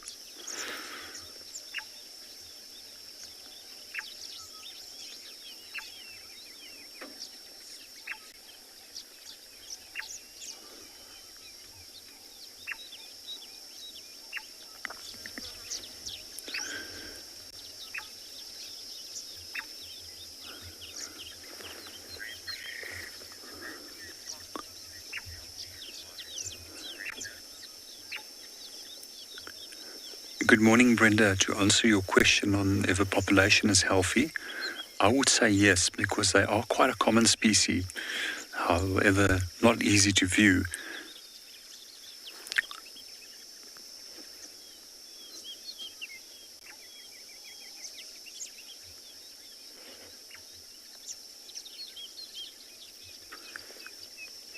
We also often find their tracks on the side of the roads, as well as when we walk through big areas of open sandy soil.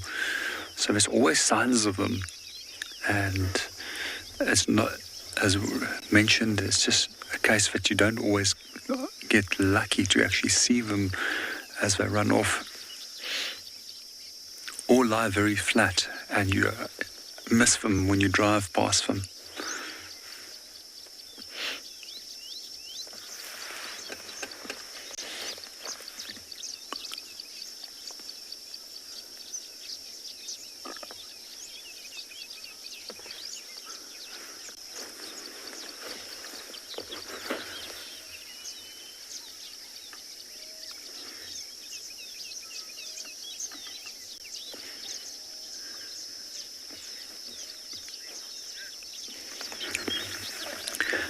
Yes, they are mostly nocturnal.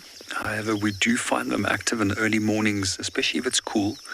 And then with most animals that are found in the Kalahari, such as African pangolin, they do become day active as well, because in the winter months, because of the food that they choose, such as termites, become more active in the day compared to the summer months where termites only become active at night time and during the coolest parts of the night as well. Just to give you an idea, with bat-eared foxes, they also do take a wide range of insect prey. That includes termites. It includes a lot of beetles as well. And then a very small amount of other prey items such as scorpions and solifuges has also been recorded. As mentioned earlier, with eruptions, they also feed on moths. Was a year ago, there was a moth eruption when I was here, and it was just thousands and thousands and thousands of moths for a few days. You could not believe the lights on. As you were driving, it was like driving through a cloud of moths. And these guys were simply enjoying every moment of that. And it's almost like if they were so distracted, but we could successfully view them because of all these moths were distracting them. And they were just continuously feeding, using that opportunity of availability of that food source. And as mentioned, 4 days later, 5 days later, there was not almost a moth left in this area.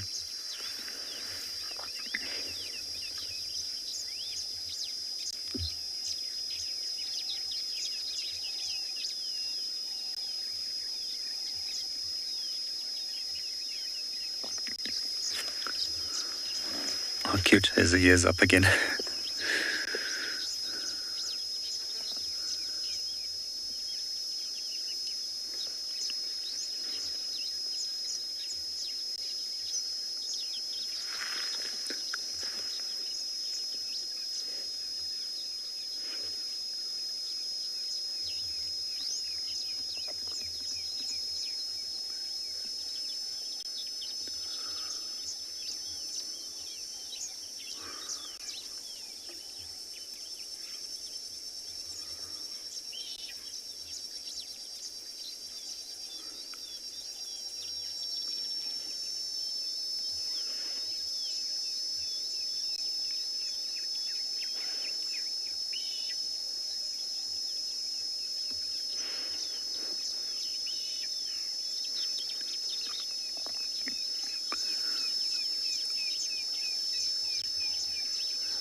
It seems that they're starting to become tired now as the heat increases. It's also very likely that this adult is going to go down the burrow soon to also enjoy the shade. But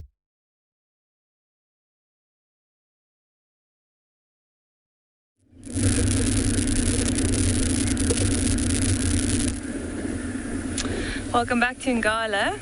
So last time you were with us, we were looking at that giraffe that was staring into the bush, and we thought maybe there was a leopard somewhere there. We spent a little bit more time there, but we didn't see anything, so we decided to move on. Went past a large waterhole, nothing around there. And now we're just doing a loop back around to the riverbed just to see if we can find any other tracks or signs of a leopard. We're in the western parts of the reserve, somewhere we don't drive too often. The signal's sometimes a bit patchy here. It seems to be working this morning, which is good.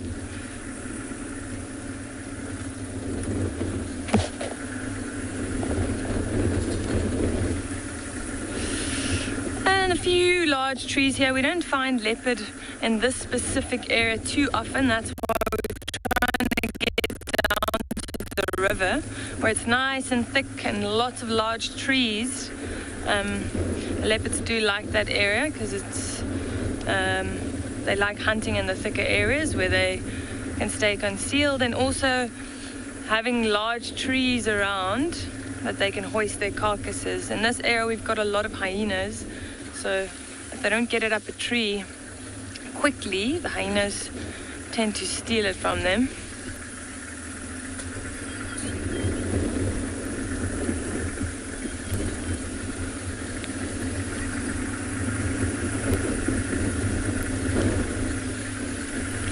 Jeff's asking how's the leopard population in Gala. Jeff, we've got quite a healthy population of leopards here. I wouldn't say, some of them, we see them and they run, so they're not all relaxed or used to seeing vehicles. But yeah, we've got a significant amount of leopards that we can view, and that are relaxed when we go in after them with the vehicle. But then also, especially in the northern parts and the Mopani woodland, we see leopard quite often, surprisingly, and they all run from us, as soon as they run. And then in the southern parts, same thing. We often find leopards there that are unrelaxed. So if we had to find a leopard here, chances are that it might not be too relaxed. But what we sometimes see is that, say we find a carcass in a tree or somewhere, then they might stick around for a little bit longer. You also don't want to chase them away, going in after that and a leopard comes down and runs away. So we'd like to leave them undisturbed. But that is that's like a golden ticket, when you find an impala or any carcass in a tree, then the animal is going to come back. So if it's a leopard, it's going to be around there somewhere. And sometimes at night, these unrelaxed animals they're more relaxed with us being around. So if we know it's an animal that we haven't viewed before or that's not used to the vehicles, at night, if you keep your distance and you go sit there for a bit, you sometimes will see them go back up the tree to start feeding. But it's a nice cool morning here. It's overcast, which is good. It means the predators might stay active for a bit longer.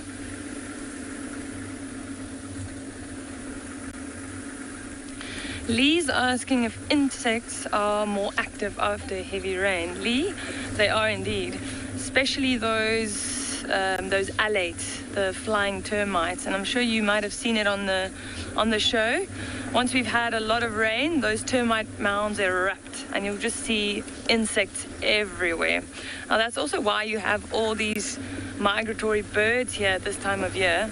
There is a lot of food, a lot of insects. So that's what they'd be going for.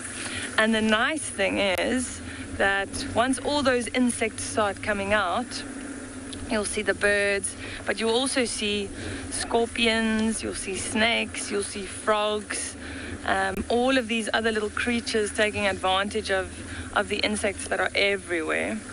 And of course, that for us, that's also really amazing because we get to see quite a few different species. There's a lot of diversity. The bush just bursts to life, or bursts into life. I really like that. Even though this time of year it might be slightly harder finding animals, there's just so much more happening on a macro scale or micro scale.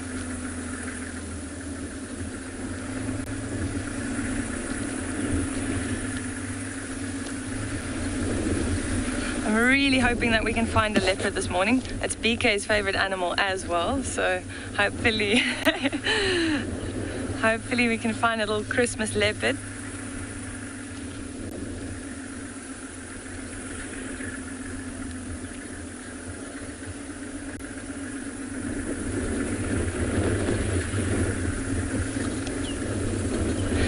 So the one we were looking for this morning was a young male. But we're going to go past an area in the riverbed where there's a female with 2 young cubs. Well, that's part of her territory. So we'll see if she's around, or maybe there are any signs or tracks of her.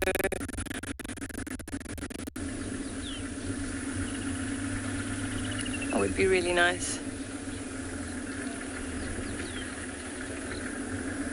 Lots of birds out this morning. We've been seeing lots of parrots, brown-headed parrots flying around. But it's so hard getting them on camera because once you just look at them and they fly. But they've been all over them.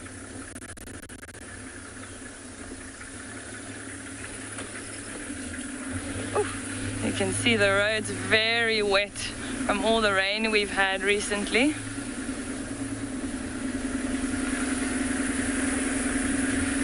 All right, we're going to continue driving and we'll see what Andrew has for you.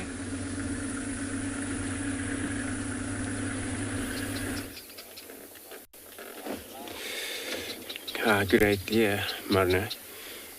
Roads wet, especially just after the rain. What we now seen here, we're on Treehouse Dam right now. And it's such amazing to see how full it is. And this is only just the eastern end of the dam where there's a dam wall, but you already see the outlet. The water is flowing out of the water. It means it's still pushing from the stream because many of these water holes, they're made from the stream. So they block the streamline and build such a massive dam wall and a compressor soil that doesn't actually get washed off. So doing that, it's always an idea of making a little bit of a outlet in case it's overfull.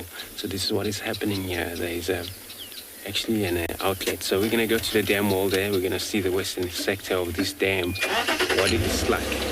So it's so important. I mean, we had a rain and so many of these water holes, they held water for quite some time. For all winter, it's going to be water around here for all animals just to sustain and carry on with their lives. So we're on a dam wall. What you're hearing on the background again, that's a water thickening on the far edge of this water holes. Remember, this is where we often see one hippo where I've been driving past here quite often and he's probably moved out of here. There was one that we actually spent time with a couple of days ago. That was in Zimbabwe, which is west of here, and it was only one. So myself and Johan at the time, we were just talking about could be him or could be another, because so many of the single male hippo where they don't dominate females or just single themselves out there. And also, we went to check the location where we had a lions roaring. And the update was that the guys, they say there's a lions, but they're out of reach for us, which is in KHOZA airstrip there. So that's where the sound for me was coming from. So it makes sense. That was a similar, probably lion's bride. So I'm going to shift more again to the north, look around. I know Tlalamba, she actually lost in the middle of this thicket here. And there's a chance probably, we come across her again. We also like to spend time with her if it does come across her.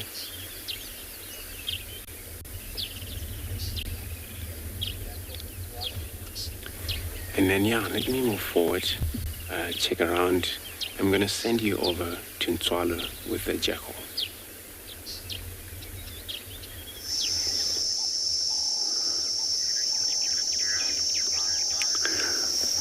Good morning and welcome back to Ntswalo. We just found a black-backed jackal and we're just quickly going to reposition the vehicle so that we can get a view of him.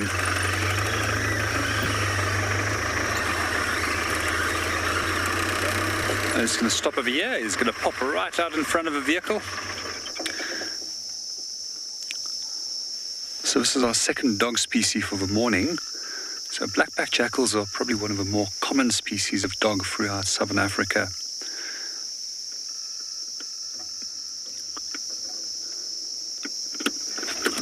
Just going to reposition again. Just like the bat-eared fox, these guys also form lifelong pairs between a male and a female. And quite often we also find that they will have a young up to 2 years with them after that they have been raised. Quite often the young will also assist the parents or with raising the next generation of pups that were born thereafter leaving, where the the new pups then will assist the following year.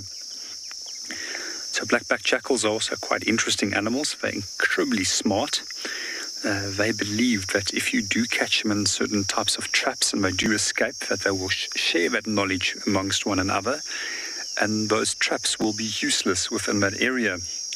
They're also pretty smart in terms of exploiting different situations. Especially, let's see if we can find him.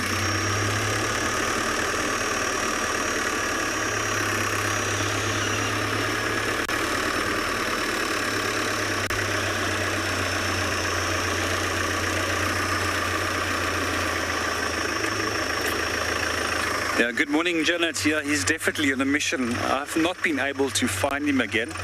It's most likely... Oh, here we go.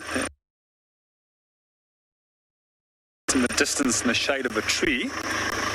He's most likely trying to find something to eat, or he's on his way back to a den site. One of the other moves that they do, which is pretty smart, is when they do go back to dens and the pair did catch something to eat, they will very likely tear it in half. And one individual will take a different route back, while the other will take another route back to the den, and preventing that other predators can take their food away. However, when it comes to dog species like African wild dog, they've overcome this by actually swallowing the food and regurgitating the food to the pups when they do get back to the den. Just going to reposition quickly.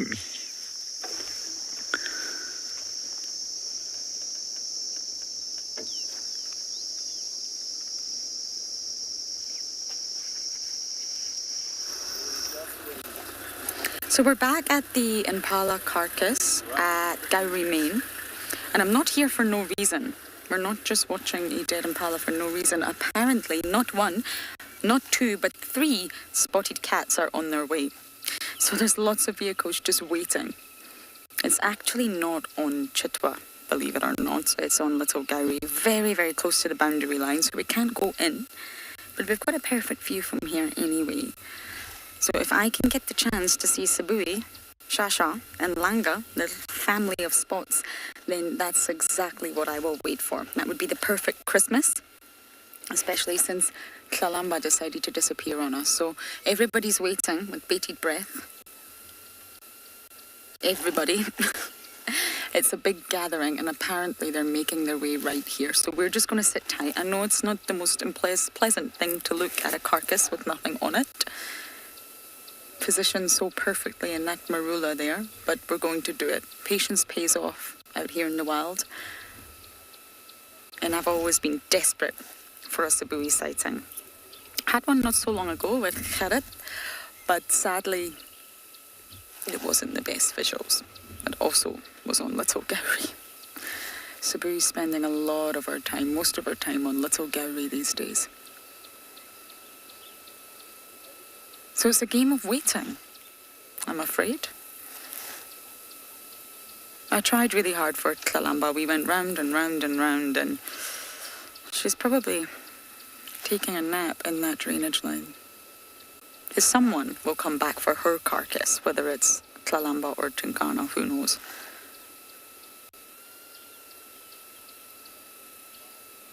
The hyenas are definitely not going to get up the tree, so it's going to be a leopard that goes for it.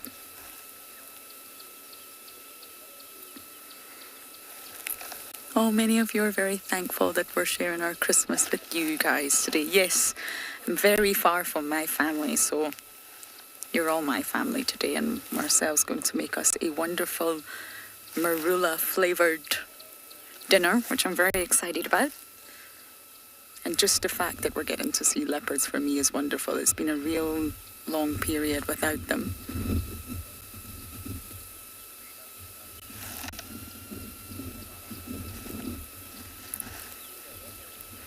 So I'm just going to sit tight here. I really don't want to miss the chance of seeing this threesome. But for now, we're going to send you guys across to Andrew.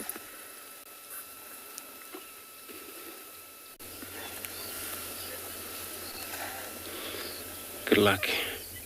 Lawrence. So we now got it looks like a juvenile here, a lilac breasted roller, trying to move around a little bit around this. Looks like marula tree, young marula trees. And it's so cool that, allows us, many of time these birds are all just going to vanish or move off, where this one finally moved off. But I'm going to see if I move forward, you get another visual again. It's a lilac, juvenile lilac breasted roller, where they rub on feed. I'm sure Simon is going to try and zoom in again. Hopefully it stays. And there it is. So easy to tell. Usually even the juvenile, they show that whole full, coloration of the adult size. But then the tail is little kind of a square instead of this kind of fog tail in the end. And that's how you can able to tell this is a juvenile, it's not an adult yet, where the mother could be around. Sometimes the baby has two at the same time, or maybe one die. And then here it's all about now hunting technique that this bird is able to gain, and then the parents should be somewhere also watching from the distance, and then still the parents will be able to share whatever they got from the other side, which is mainly this type of grasshoppers mainly, and these all spiders. But hunting spider, these birds are gotta be careful. Some spider which they make webs, not easy for these birds to go catch these spiders, because otherwise they get stuck in a web. They only go for many of these spiders that move on the ground, or those that haven't actually developed their web big enough. And now it looks like the sun is going to come out slightly, where we believe it does. And the afternoon is going to be a lot of insects come about, fly around. And then it's going to be a lot of a benefit for even warbeck's eagles, these tawny eagles and things like that, because they also feed on chance of flying termites that may pop out and then trying to fly and then shed their wings. And this is only time you sometimes see hyena participating with many of birds trying to feed on these flying termites, because they're only available food at the same time in a given time.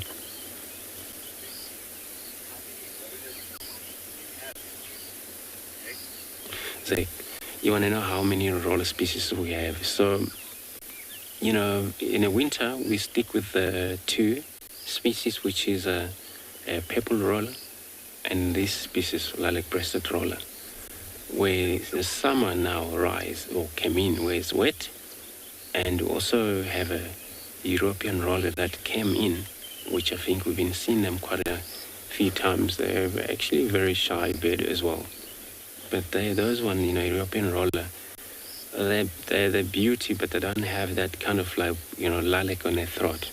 But you see one color, only the top where it's slightly grayish a bit. And otherwise, we see three of them. And then one of the rarest one, it's a purple roller, where they're mainly, I don't know, they're probably harder to find, but they're around.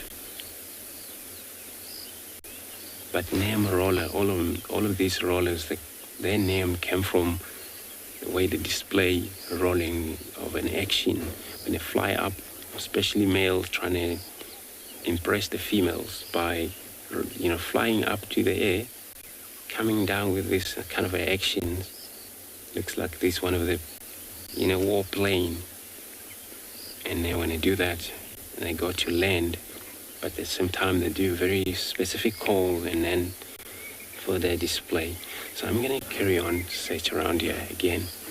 Hopefully we found anything for you guys.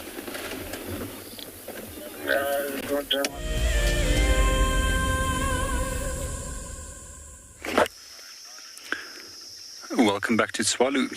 We're just sitting right on top of a dune crest at the moment, just enjoying the view and seeing what we can find. So right in front of us, it's a dune street with a different vegetation structure again than that we find in the dunes. But then meanwhile, we're just going to pan in onto some distant wildebeest that's busy moving over the open areas within the dune street. There's also some gemsbok quite far off in the distance.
Can you just pan for us on the red sands?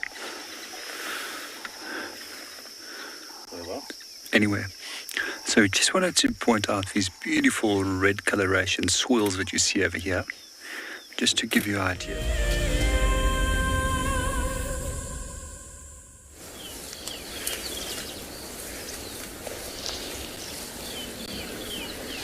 Good morning, everyone, from wherever you are, and a Merry Christmas to all.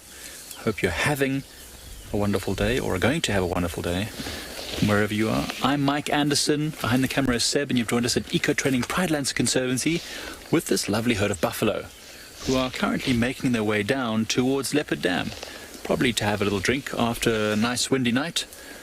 It's really lovely. We are with you a little bit later than we normally would be, because we've been gallivanting all over Pridelands trying to figure out where a male lion went from last night. Now, we had tracks and signs all over, and he seems to have grown wings and flown somewhere, and we're still trying to figure out where. But we've now found this. Oh, look at that buffalo's tail. It's blonde. What a beautiful buffalo. Not something that people often say about buffalo. As you can see, they're slowly moving and feeding along these termite mounds and going down towards the drainage line of Leopard Dam, where they're going to, I'm sure, have a bit of a drink.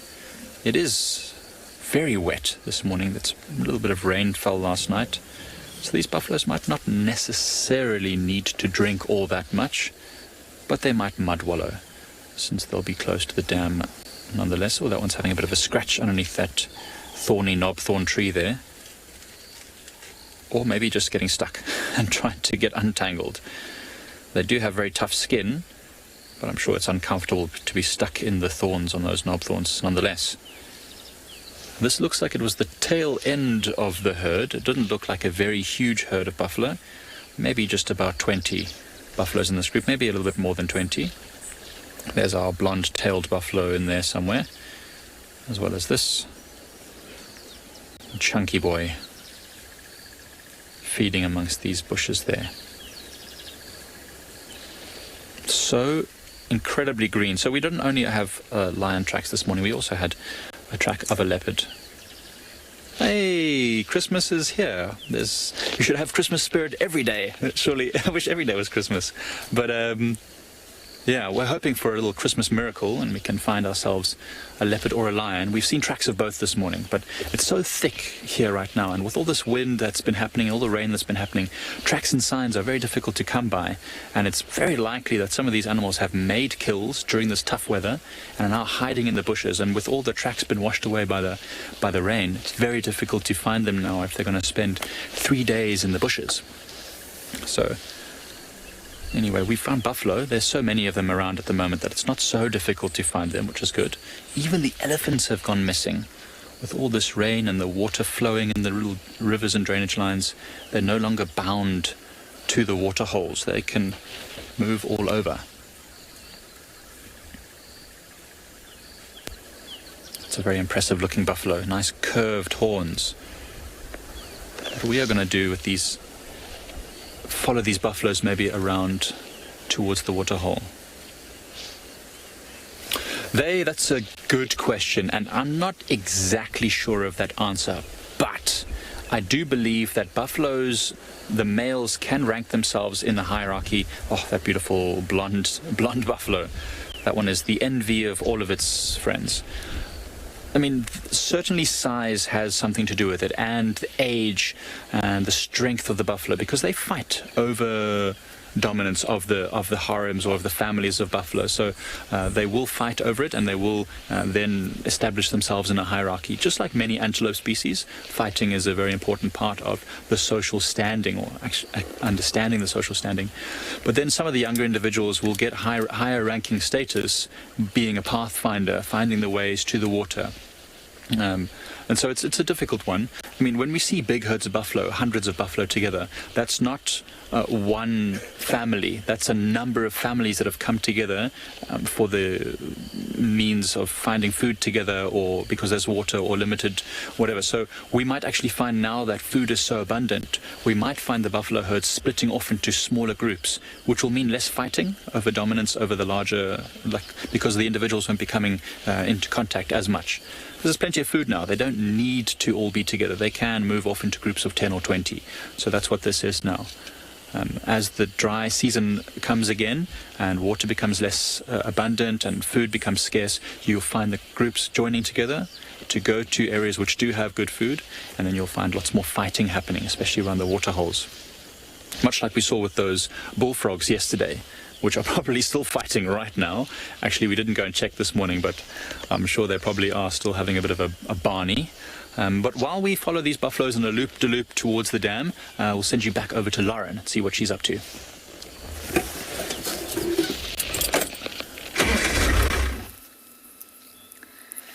No sign yet, I'm afraid. But everyone's still here. We've got a lot of vehicles just waiting patiently, so they're on their way. They were quite deep inside Little Gowrie, and they're moving northeast directly towards here. So I'm going to be really stubborn, got my patient pants on, and I'm just going to wait it out. Because Sabui is a beautiful female, successfully got 2 cubs, which are getting much older now, and she's not a female, or they are not a family, should I say, that we get to see too often. Yes, we get to see them. I had them not so long ago, and I think Tristan had them before that, but it's really not too often. Her territory as it stands at the moment, and it will change, because she's got 2 youngsters, she'll need to make way for her daughter at some point, but not yet. Just sort of touches the very southern end of Djuma. So around Treehouse Dam, Twin Dams, she doesn't really come very far in. She'd had clashes with Tansy many times. Her and Tandy's territory sort of border one another on the Djuma side. But it's definitely going to be worth the wait, everyone, I promise. It's going to be the best Christmas present ever, if it pays off.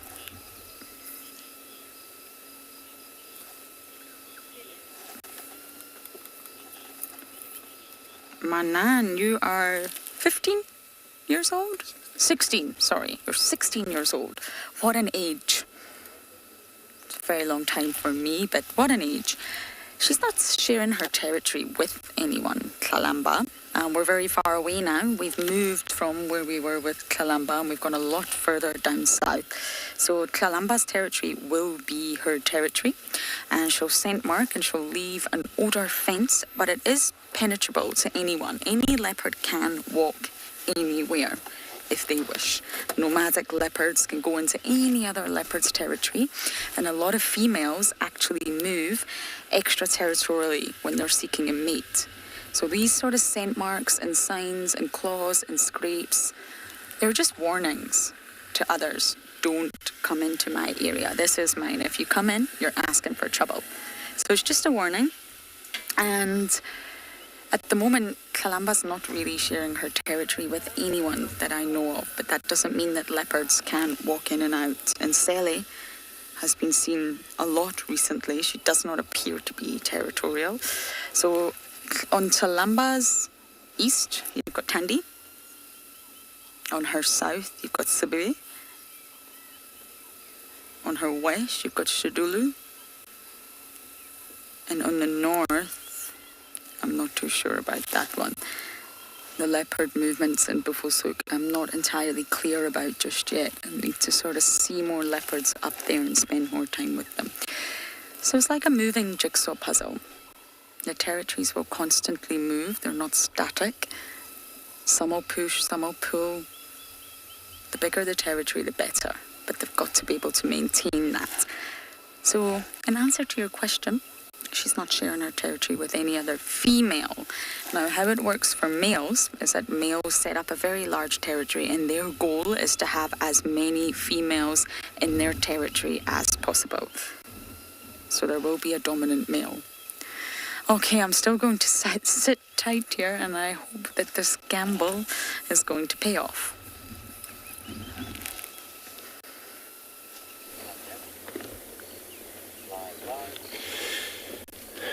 Good luck, Lauren. So on our search around here, we come across another herd of elephants.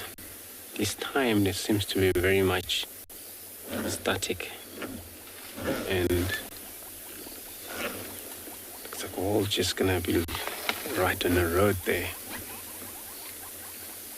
And as you can see, everybody is on its position of feeding now. This is not actually moving in action. It's just all about getting what they could here. Grasses.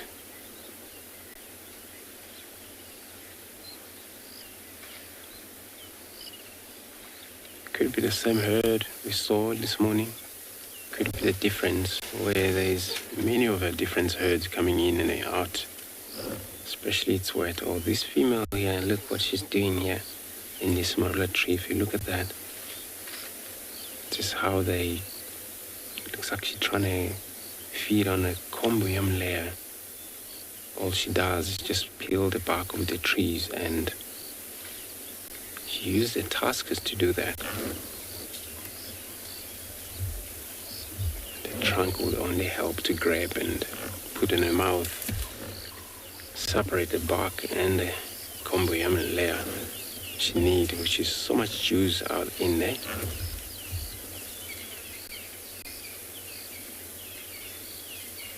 She might sometimes do it again, but she's going for grasses right now.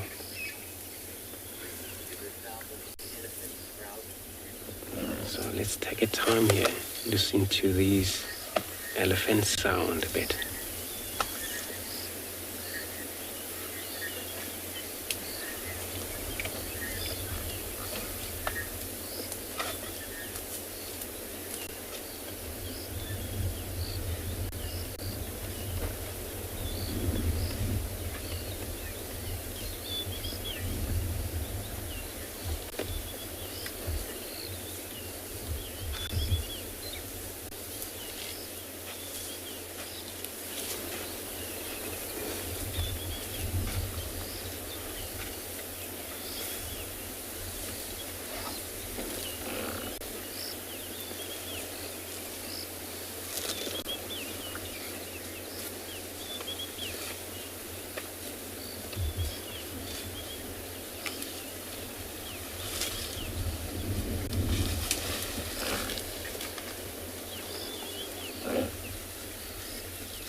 Robert, the marula fruit's not yet ready to be eaten yet, the fruit itself. And only around, maybe, 2 months to go, 1 month to go, February, that will be ripening. From there, this is where you're going to see a lot of these herds of elephants, rushing into those trees that they know for sure has a sweet fruit. There's going to be so much of competition there. So they're not ready yet to ripe.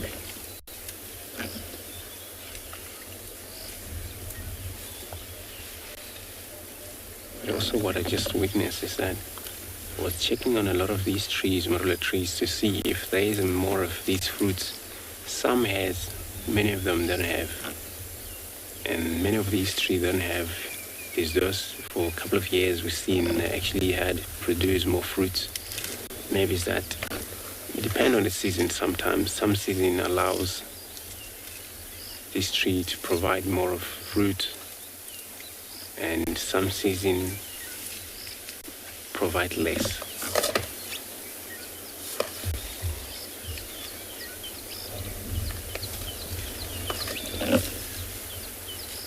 What amazing skill she is using in there, stripping off this bark. I'm not sure if she's gonna able to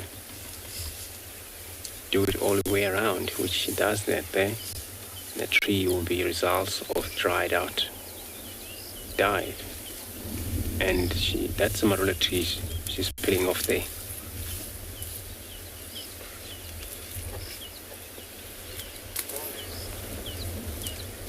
So I'm gonna move on, leave this herd of elephants. I'm gonna be sending you over to Ntswalo.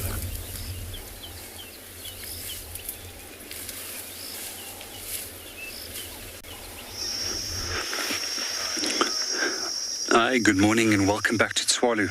We just got out of the vehicle for a short while, had a little bit of a leg stretch, and then we found the track of a snake that was moving through these red dune sands. And this little track belongs to a horned adder. Just to show you a quick little picture over here, this is our horned adder. There you can see the horns on top of the head, hence the name horned adder.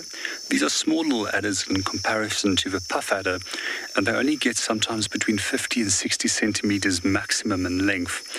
So you can also notice that their coloration is so well adapted to these soil colors, as they often hide themselves in the soil and wait for small little prey animals such as lizards, rodents, frogs to get into striking distance of them. Another trick that they have up their sleeve is that some individuals actually have dark little black tails, which they will use as a lure to attract a potential prey item within range and striking range. So the movement that we see over here, this is what we refer to as a typical serpentine motion, where the snake is basically moving from side to side. And we can also see that this is very likely a male that has moved through here, as male adders have got longer tails, and it's left this tiny little drag mark in the middle of the track.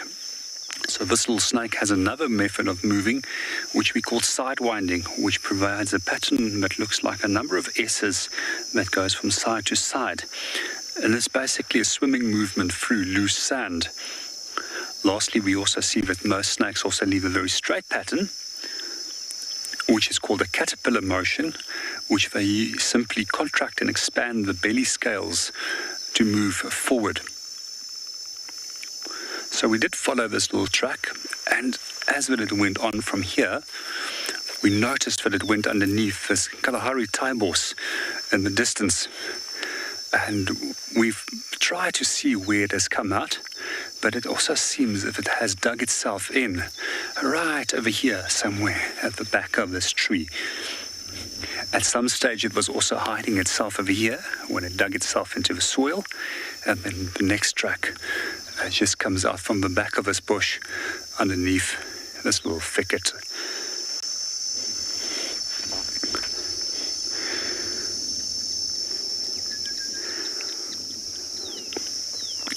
So these snakes are mostly active at night and in the early parts of the morning before the sun rises.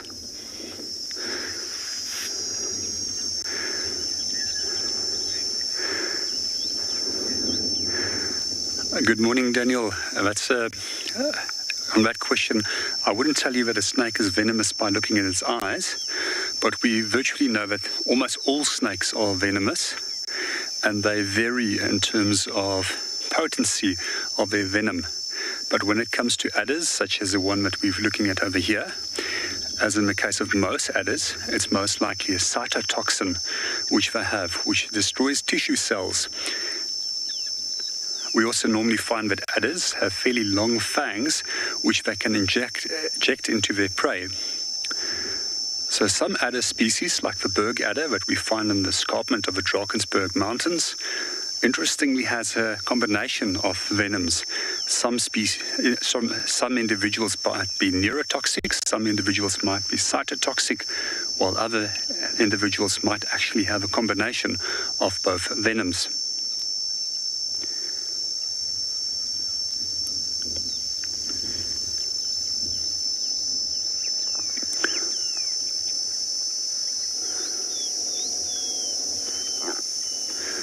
So normally with snakes, like adders, they have fairly long fangs, as we already mentioned, and these are foldable.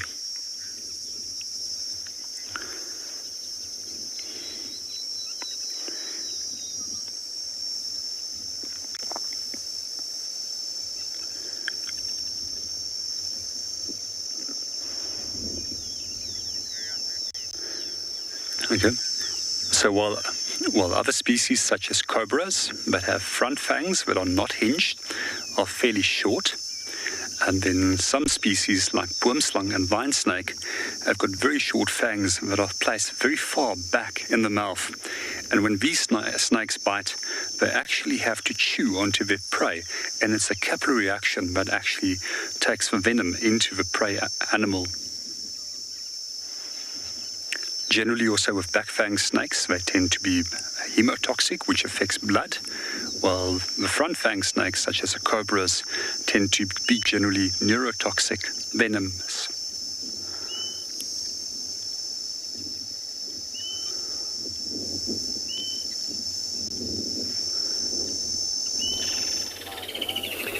Thanks, JP. So we're blocked here with no exits for us, which is so cool. You know, we managed to spend time with them again and then back with you guys. That tree has been actually now still busy with that female elephant. Looks like she's not giving it a little bit of break there. All she does every time looks at one of her young ones. She eats grasses, then she go back to the trees to bark. On the floor there, it's all falling off of these bark, which is out layer of the bark, but inside of a layer, which is a combium layer. As you can hear, it looks like she's gone again for it.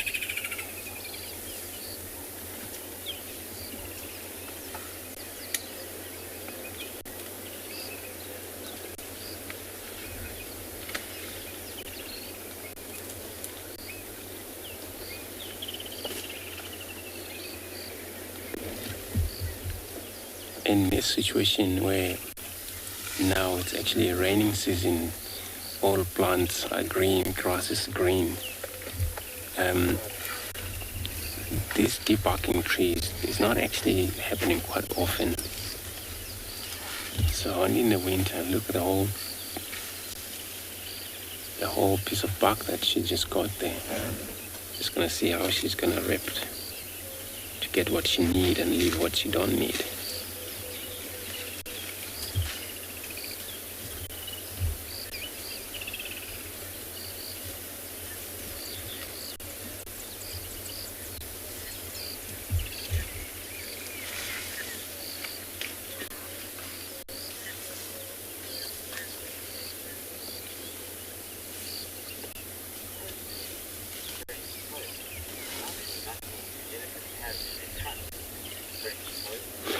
French toast. So you want to know the amount of muscles on their trunks.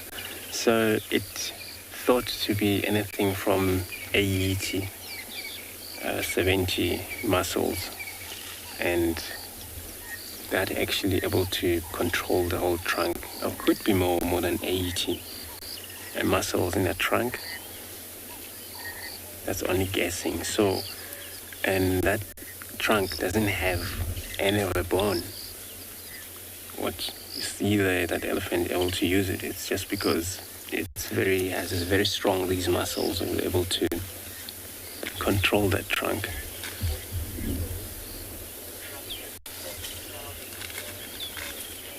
Okay, so I think it says that 40,000 muscles, which is quite a lot though. 40,000, that's quite a lot.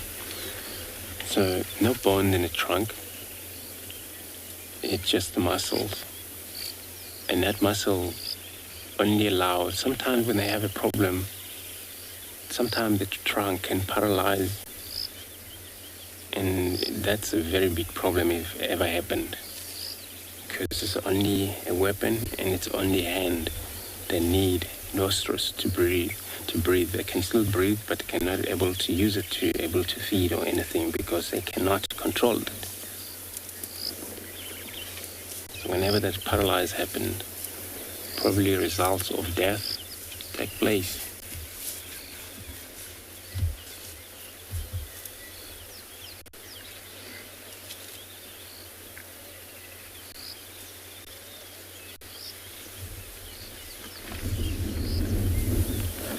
And they're loving it here. Since we got here, they actually haven't moved far. So, but I've seen some of them that they were on the other side of the road, already crossed to join the others. This young girl here. Looks like she's gonna come right close to us.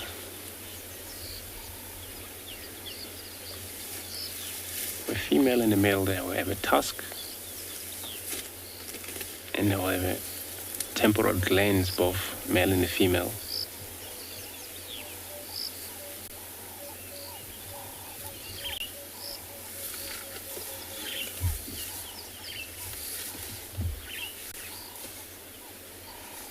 So no big male in this group. It happens it's a lot of a young male, which they still probably age of 4, maybe 6 years old, and those are still allowed to be in a herd.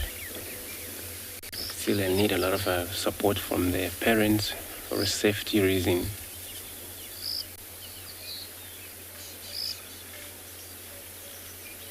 And they're so quiet, but when they're disturbed, those surprises you sometimes. They can run away for something that is very so small. Even maybe noises that they don't understand, or maybe a lizard that moved through the bushes disturbed quite a lot of grasses that don't see it.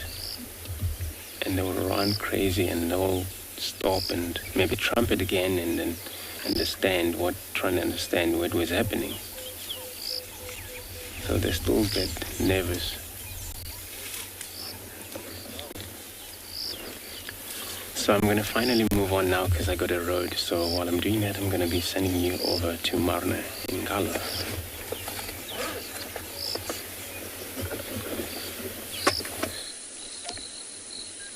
Right, so welcome back to Ngala. We are still driving parallel to the riverbed, looking for any signs of that leopard, and there are so many big trees along the banks of the river here. So we decided to stop just to show you a few of them.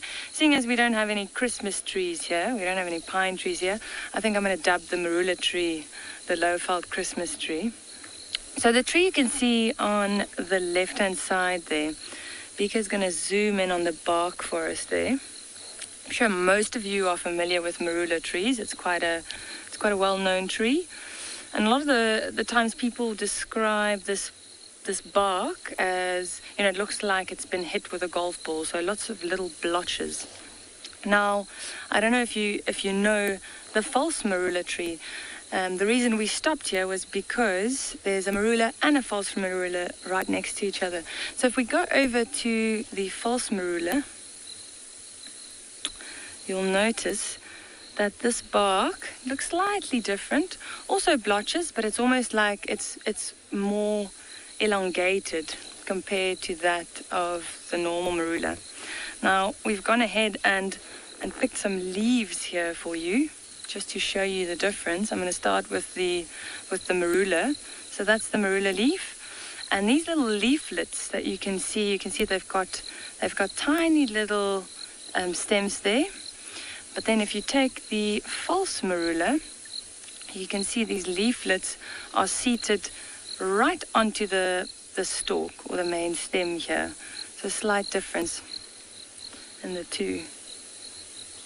Now both of them have really tasty fruit. Some of you might have tasted the marula fruit before, but the false marula also has really nice fruit. It's a lot sweeter compared to the marula, and we've been chatting about it. I'm really, really excited for the fruits of both these trees, and you already can see little fruit forming there. So not too long we'll be snacking on them, or us and the animals.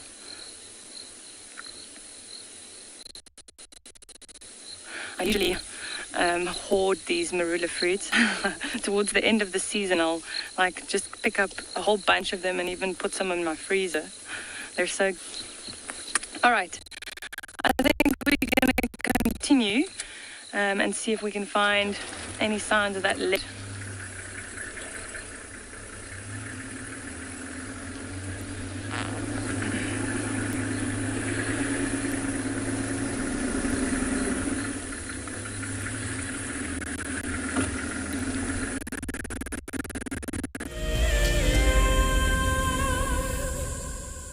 My name is Ross, and I'm a field guide at and beyond Pinda Private Game Reserve. I love getting questions from guests on Wild Earth because I love sharing and learning information about nature with new people, and it also makes me feel like you're all joining me in real life. If you want to ask a question on Wild Earth, then you need to register on our website. Once registered, go to our live safari page and submit your question below our live feed. This is Rusty. He's my favorite vehicle, and we've been through all the good times here in the bush. Now, if you feel a connection to Djuma Game Reserve like I do, then we have a fantastic opportunity for you. You can have your name engraved on a brushed metal plaque just like this one, and we will attach it to Rusty so you can always be with us on safari in spirit. We will even send you a digital photograph once your plaque is mounted on Rusty. Spaces are limited, so grab your spot now. What fascinates me most about the animal circle of life is the intricacies between the large and the very, very small. I mean, it's very easy to go out there and find the large. Once you found the large, the cascading effect down to the small absolutely fascinates me. Alertness and situation awareness is by far the #1 aspect for protecting ourselves out on safari. Catch up with the guides daily here on Wild Earth. Have you been watching Wild Earth and dreamt of being right there on safari with one of the guides? Well, now you can. Wild Earth is offering you a chance to buy a ticket to dream. You or a friend can hop on board a live Wild Earth show and join our guide on safari. The ticket is redeemable at any of our locations, anytime in the future. Only a limited number of tickets are available, so don't wait. Get your ticket now and start dreaming. Terms and conditions apply.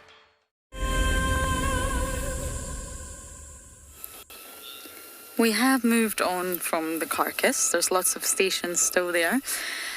And according to reports, there are 4 different impala kills made by Sabui and gang. I don't know why. I don't know if they just went on a little killing spree. The ewe that was on the ground is gone, which I expected. I imagine a scavenger would have came for that one. And Sabui and cubs have gone flat again, so they were on their way and they may still make their way. This may be a good thing for this afternoon, where we decided to come to the dam. This is Chitwa Dam, just to give you a view. It doesn't look much different, to be perfectly honest, from the last few days with all the rain, and that's because it was so full anyway. This is a huge dam, and sort of small differences you really won't be able to see. But the resident hippos, the bloat of hippos, I love that collective noun, I don't know why, are still here. The usual. It's probably on very, very cold days when it's windy outside. Sometimes it's actually warmer to be in the water than it is to be outside and wet. So I'm not going to go too far. We've still got a little bit of time left for drive, and I'll stay in the area just in case there's any signs of Sibui, but my frustration levels are high.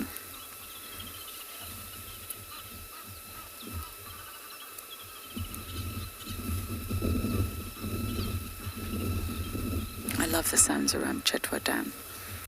It's still one of my favourites.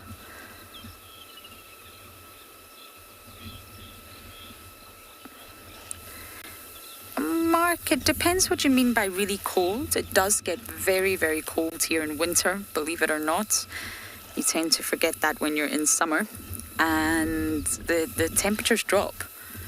We go out in hat and scarves and gloves and water bottles and blankets and thermals. It's cold. And of course the hippos can survive. They've got a really thick layer of fat for insulation. And they will spend a lot of time in the water. Can sometimes be warmer in the water, and of course they can be warmed up by the winter sun. But if you mean really cold conditions as Arctic or Scotland conditions, no, not necessarily. But out here they definitely survive the winter, and it does get really cold, more cold than people would believe. Their skin itself is very, very thin, it's very fine, but they do have a very thick layer to keep them warm. It's actually more worrying for a hippo to be exposed to the sun and risk dehydration from that really fine epidermis than it is to be cold.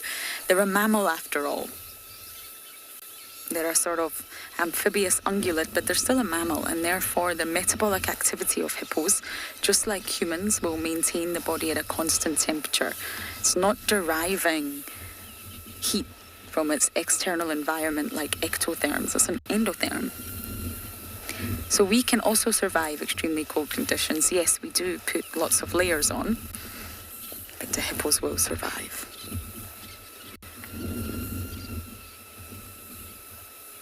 And energetics come into play, and they do save a great deal of energy by being in the water. So they're not wasting energy, they're not letting themselves go into a deficit and running into trouble when it's cold. So by being buoyed up in a water body, they're actually saving a lot of energy. And adult hippos, both male and female, will eat anywhere between 15 to 40 kilograms of grass per day. And that's only 1.5% of its body weight.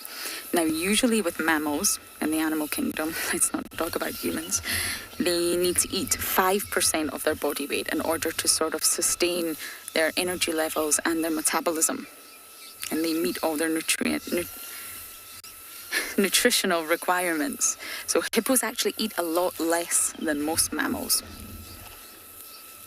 It's a drop of 3.5%.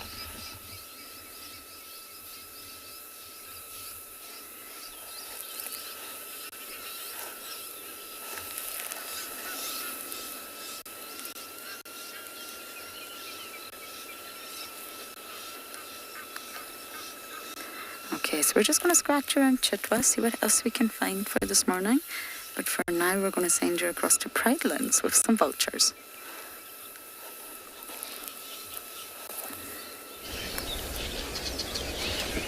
So it's taken us a little bit of a while to get to the other side of the drainage line with Leopard Dam, and the elephants have been having an absolute field day pushing over trees. But luckily, in the meantime, we found these two white-backed vultures sitting on a beautiful leadwood tree. I think it's a leadwood tree.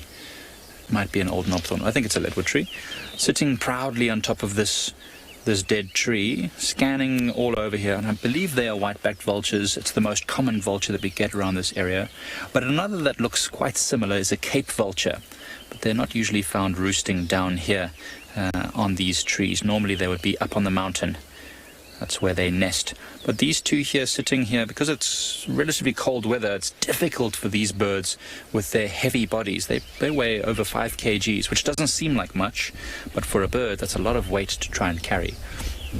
And so they're sitting here waiting for hard evidence that there's something to eat before they waste energy to try and fly somewhere else.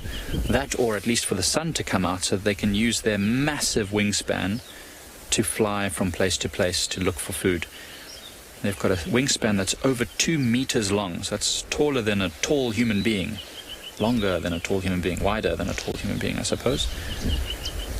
And they use that to catch these thermal updrafts, these hot airs rising from the ground, to take them higher and higher and then soar from place to place, using as little energy as possible, because it might be days between feeding for these birds. So they want to use as little energy as possible. You can see how they've tucked their necks in like that to try and keep them warm with this cool wind blowing. Got their backs to the prevailing wind as well to try and use the big wing feathers to protect them from most of the wind. Incredible eyesight these birds have. So we've seen a whole bunch of them. There's 6, 7 of these vultures we've seen over the last hour or so as we've been driving around, sitting on dead trees just like this. I suppose they were probably all caught flying over this area when the storms and the rain came, and so they've just been roosting for the past day or two, waiting for some weather that would take them away from here and into maybe better feeding areas. Although to say that we know there's predators around here. We've seen tracks of them up and down, and so there's no reason why they couldn't also have potentially found a carcass and be waiting for a predator to finish feeding. Although there's not that many of them, so I doubt that is the case. I think they're probably just waiting. And every now and again you see other little birds flying past in the screen. Those are swifts. In fact, there's a couple of them that are going to come past just now. There it goes. That's a swift. I believe it's probably a little swift, although it's very difficult to tell at this distance.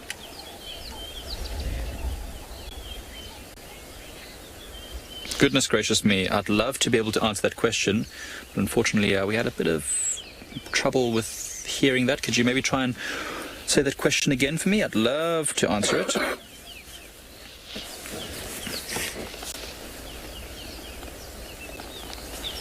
Probably a question about vultures, and how, I'm going to assume it was how...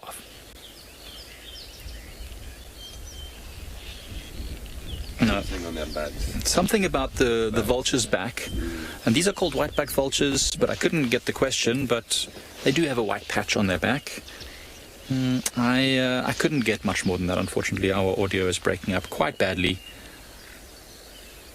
How can I speculate what was the question? I think it is about the white patch on the back. The white patch on the back. Yeah, okay, well, I mean, that's the only thing I could think of. And yeah, they do have a white patch on the back, so when they open their wings and they fly, you will see them. So if these two were to fly off right now, you'd be able to see that white patch on their back quite clearly. The Cape vulture, which looks very similar otherwise, doesn't have that white patch. It does look quite pale, and so sometimes it's a little bit difficult, but it's not easy. Ooh, are those elbows or shoulders on their back? We were so far wrong, Seb, with that question. Oh, wow. Are those elbows or shoulders on their backs? Okay, so it's very difficult to tell. So from where that bird is right now, if you would zoom in for me, please, there, Seb. So that bent area right next to its head there, where you can see the wing, that would technically be the wrist of the bird, okay? So that thing with the highest point right now, that's technically the wrist. The elbow would be right down at the bottom, sort of where, if you follow that shoulder down all the way to where those light feathers meet the darker feathers, that would be where the elbow would be on this bird's wing. And then, actually, I've got a really cool picture in the book that I can show you, which will help to answer that question even better. Give me 1 second here, Seb, to find the vultures. Okay, cool. So that's a really cool picture that shows the whole bird's shape. Okay, so these are all the vultures that look quite similar, Cape and white-backed vultures. So this is the Cape vulture, this is white-backed. The Cape vulture is generally, once it gets to its adult stage, is much paler in color underneath, and the white-backed is much darker over this side. So what you're seeing there when the bird, that high point on the bird, is this part here. So you can imagine there's like fingers. So there's the bird's very small bone that goes all the way along here, and then from there comes these very long feathers. So that's the wrist is about there. The elbow would be here, and the shoulder is right up here attached to the bird itself. I hope that's helpful. I hope that helps to answer that question. It's difficult to tell, though. Birds are so interesting. If you would take all the feathers off a bird, they're tiny, tiny animals. They look massive, but they're actually very small in comparison to what you see And that's because they need to be light. So they're covered in these feathers, which are very light, very flexible, but also quite rigid and strong, which allows them to fly high up in the sky. You can see these two just sitting there, pruning and waiting. Preening and waiting. So we're going to wait here a little bit longer and see if these vultures, this looks like sun's going to come out, they might fly off.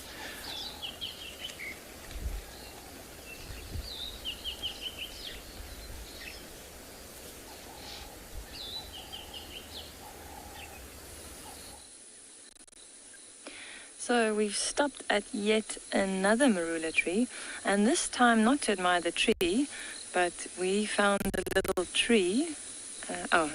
little friend in a hole in the tree. So a little rock monitor. He's still quite small,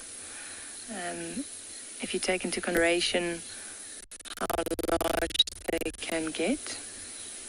And he's just been sitting here watching us for the last 10 minutes or so. Look at that camouflage. We almost drove past him. Blends in really, really well. Actually even see the little looking past him in front there. So they feed on insects and all kinds of all other little things that he'd catch in there.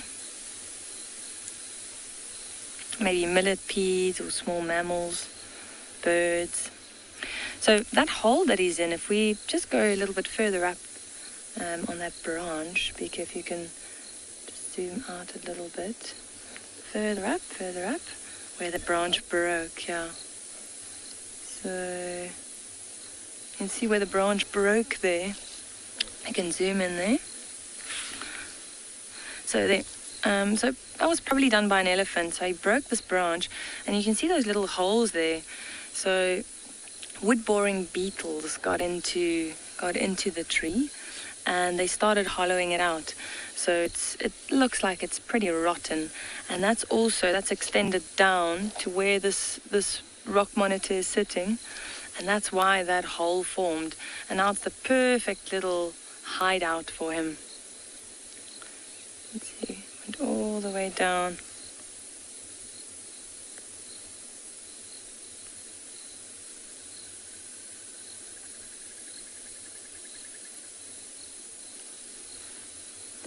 He hasn't moved one bit since we've been here.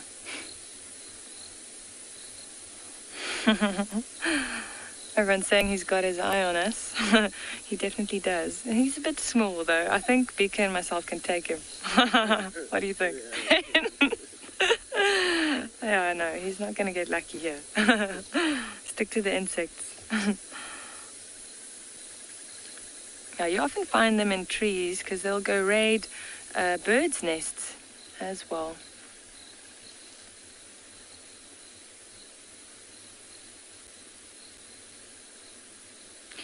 This is one of the largest monitors we find out here, with the water monitor being slightly bigger. So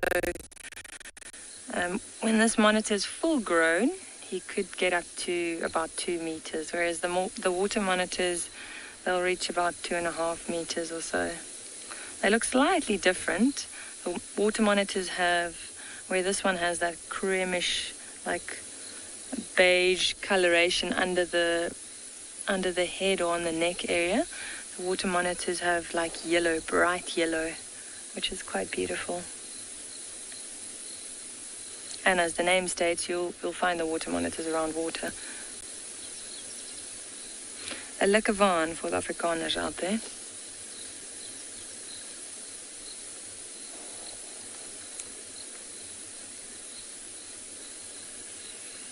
The sunshine, how much do they weigh?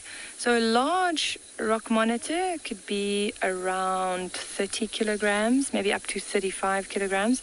It's quite a heavy reptile.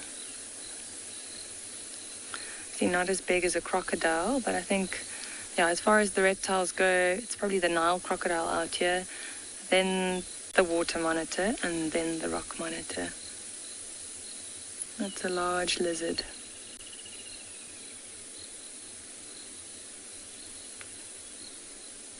Quite a beautiful lizard. I've seen eagles catch them, so that's probably why he's in this hole as well. You know, he blends in really, really well. Like we said, he's camouflaged really well. If he had to be out in the open, a nice big martial eagle or a tawny eagle, one of those, would definitely try and take him.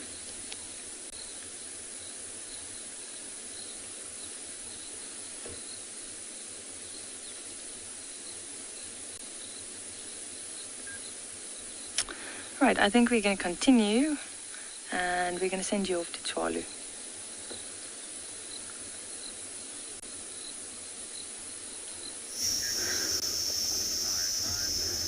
Good morning and welcome back to Tswalu.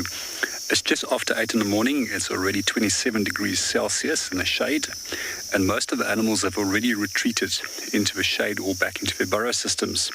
So as we drove, we found these little spider lilies that we're looking at the moment. So these little flowers normally pop up after that we have rain in the Kalahari, and they don't last for very long. Hence the Afrikaans name, which means aandblommetjie, which means evening flower. If you translate it, they literally disappear in a day or two. So what I do find particularly interesting about this plant is that the bulb is often used by the sand hunters where they would like to use for inducing hallucinations. And what they'll normally do is they'll make a small incision on the head and then rub the bulb onto that opening or cut which they've created to induce the hallucination. Now, in general, when we do find sun hunter-gatherers, or if they would like to go into a state of hallucination, they do so by means of rhythmic dancing and clapping and song. And eventually they will become physically exhausted and enter a state of hallucination. So one of the first states of hallucination, what we generally find, is where they will start seeing lines and very random patterns.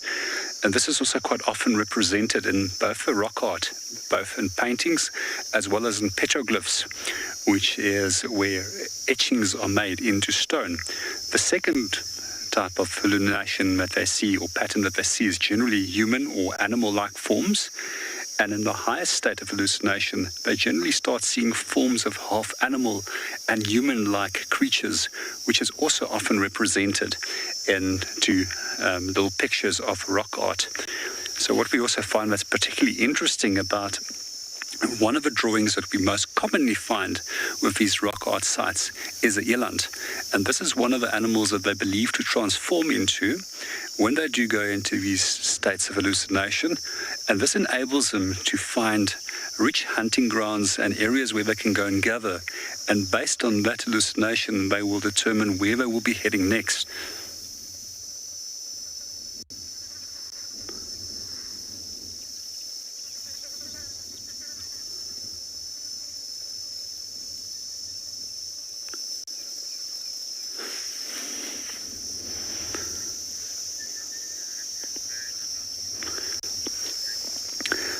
Zini, I would put it down to many years of trial and error, because it's quite difficult to live off plants because there's so many of them that is potentially toxic.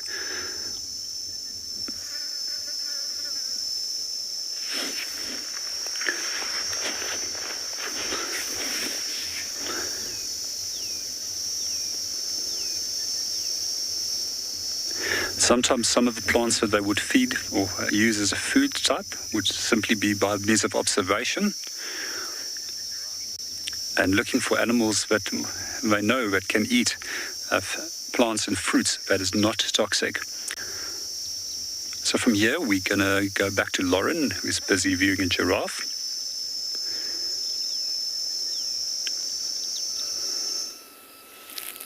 We've came across some giraffes too. Actually, a very pale one here. I think it's a female. Oh no, I think it could be a young male. I'm not getting a very good look at the genitals. But it looks like there's bald patches in the middle of the ossicles there. But small and petite either way, and very light in colour.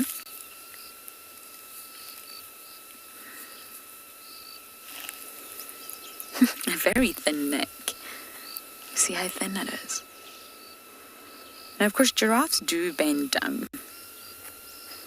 They absolutely do, to drink. They bend down to the ground for water, for osteophagia, which is to pick up bones and eat them. They're known to chew bones, and this is to sort of supplement their diet with both calcium and phosphorus. And also geophagia, so they will bend down to eat soil, which also looks slightly bizarre, but if they were, deficient in certain minerals and salts, they'll decide to take some soil and chew it. So that's the 3 reasons that they'll really bend down to the ground, but you'll also see them bending down at any point in day if there's some delicious vegetation that's slightly lower than them.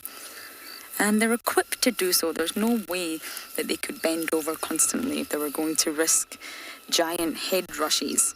That would cause them to faint or keel over. So they've got a special sort of network of really small capillaries that counteract an overflow of blood, if you like, every single time they bend down. There'll be an overload in pressure otherwise. I mean, the giraffe's brain sits at about 5 meters off the ground, about 2 meters away from the heart, and it's pumping a lot of blood. I'm sure it's about 60 litres of blood every minute for an adult. And therefore, they've got a really special network of capillaries. And it just controls that blood flow to the brain when the giraffe is bending down. They've also got a lot of special valves in their neck to assist with this process. And sort of on the contrary to the belief that they have a huge heart, yes, it's huge in comparison to humans, but it's completely relative to their size. It isn't out of proportion or any larger than ours relative to our body size. They just have an extremely thick walls of the heart. So the walls are very, very thick, but it's not actually larger relative to the size. And again, this is a mechanism to sort of control the blood pressure when they are bending down. They've got a very special atlas joint as well at the base of their skull that allows them to tilt their head vertically on such an awkward position on the end of that very, very long neck. And in addition to that, they've got very special ligaments. They've got a suspensory ligament that holds their neck up. Joe, yes, they can. I've never seen females be aggressive, but males, absolutely. They will neck one another using the ossicones, those ossicones right on the top of the head, and they'll sort of swirl their neck very, very fast and hurl those ossicones into one another's sides. And young bulls will do this in play, sort of just to engage with one another, as most young boys in any species do. But the adult bulls, when they're really, really necking, they will really injure one another. And one of the worst fights I've ever seen between giraffes was in Swallow with Davy, and there was blood. They were drawing blood from one another, from under their chin, the chest, the rib cage. It was very, very violent, and the sound of the blows of the neck was incredible. So yes, they can be very, very aggressive, and that's generally how they do that when they fight. They sort of club one another. We call this necking. Because, well, they're using their neck.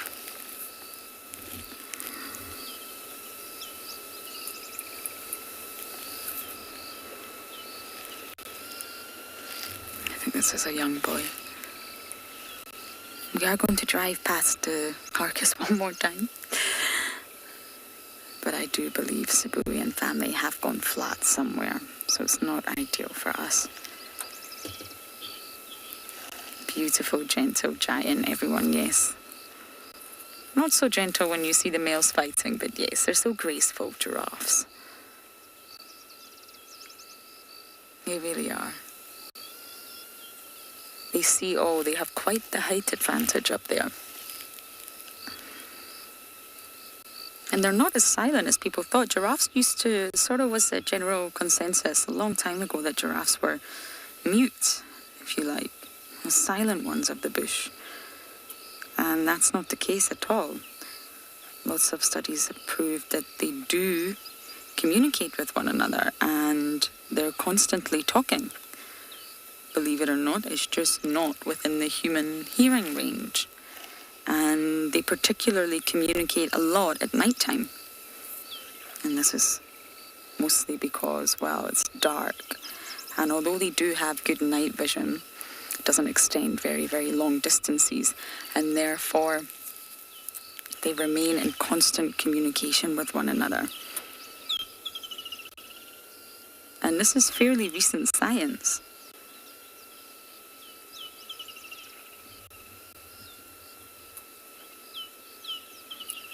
They have a number of vocalizations as well that we can hear, and they use this to communicate an alarm.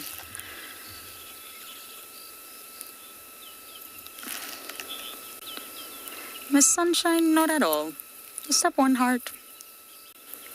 And as I mentioned earlier, the myth has been debunked that it's an extremely large heart in proportion to their size. Just one heart. It's completely relative to their size. It's just got extremely thick walls. And all these specialized sort of adaptations, if you like, are to counteract the fact that the brain is so high up. So it's got to pump blood a little bit extra harder in order to get blood from the heart to the brain. Defy gravity, if you like. And also to prevent any sort of head rush the giraffe would get. So this network of capillaries, they're the ones doing the job of constricting and dilating to try and control the blood flow that's being pumped from the heart. But no, they just have one heart.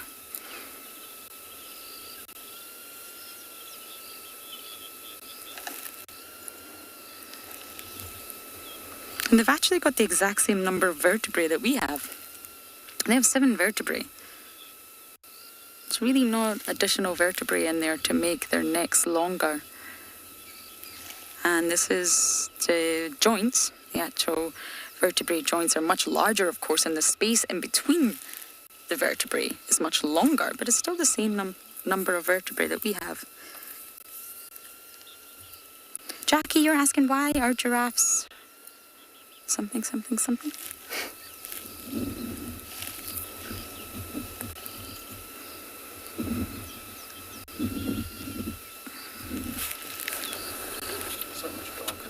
So much darker.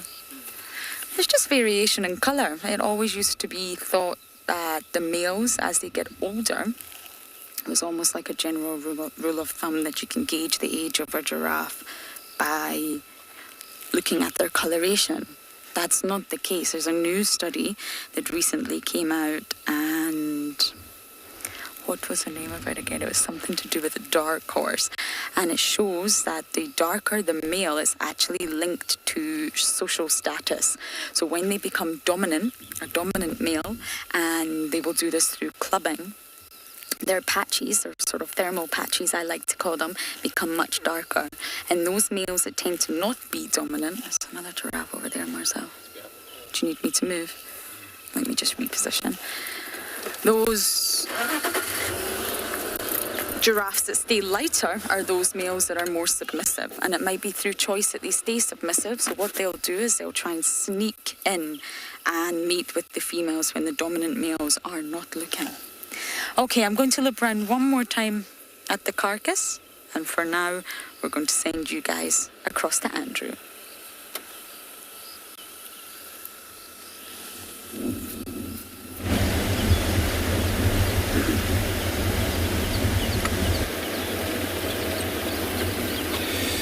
Alright, so yeah, we've been disappeared for a while, trying to search around in the eastern area.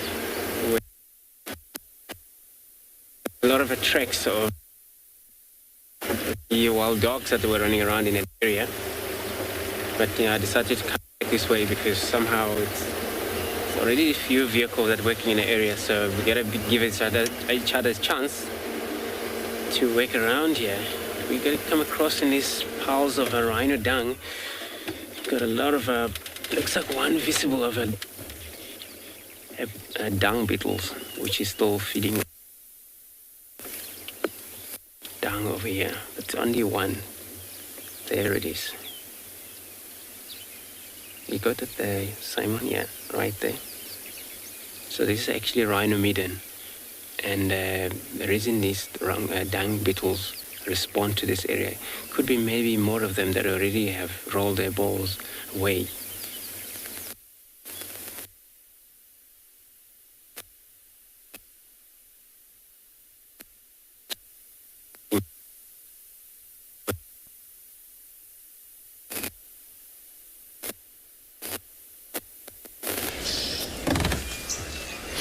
We did find the buffalo herd eventually again. They did cross the drainage line, and it looks like they might have just passed Leopard Dam without actually stopping to drink.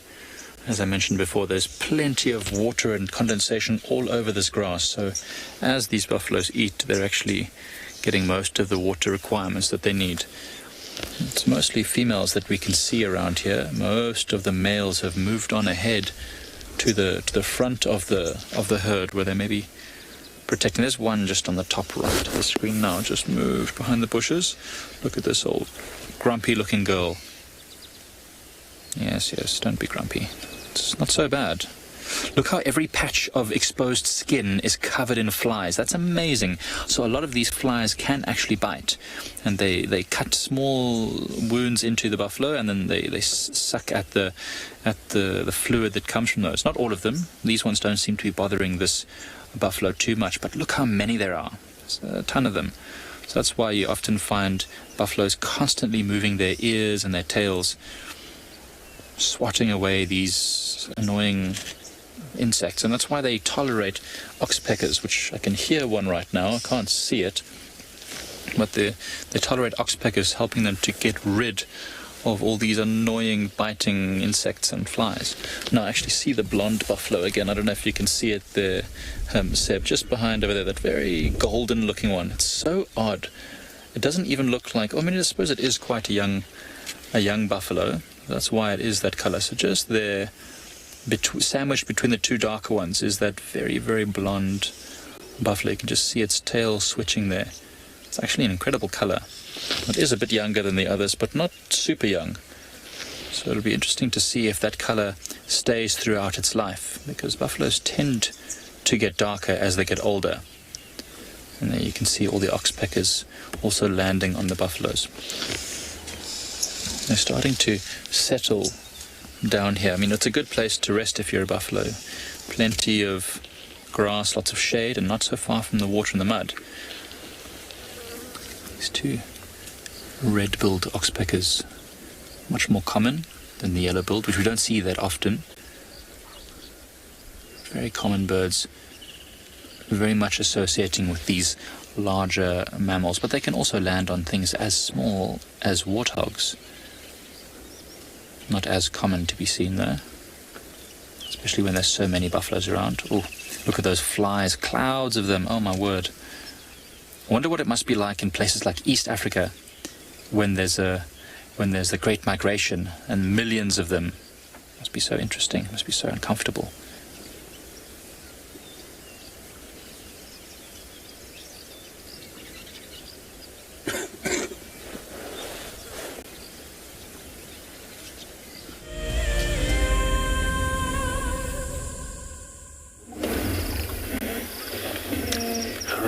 So we came now across. There is some velvet monkeys that are jumping around in this tree over here, but they're very doing a lot of movement. They're not static. And there was quite a few of them all just rush up into this wood. There is one there, as you can see, but one of the little one, or velvet monkeys. So they're on search for their own food, which is they would feed on fruits, flowers, these berries, and they live in troop, which is can be number of them there, sometimes 16, 18 maybe of them, and they will just relax. Sometimes when they're disturbed, which is spending a lot of time up in this tree, they will be able to spot the danger, and they will kind of like give alarm call if there is any approach surprising them. Where they would be hunted by leopard many a time. Even a martial eagle, those big birds, will be able to hunt them as well. And for that, they have a kind of like very few different call for any of the different predators around. Whether it's a snake or leopard or lions or human, they can still do a specific call for those to be able to warn each other. So I'm gonna stay here. There's a few game probably is gonna arrive here.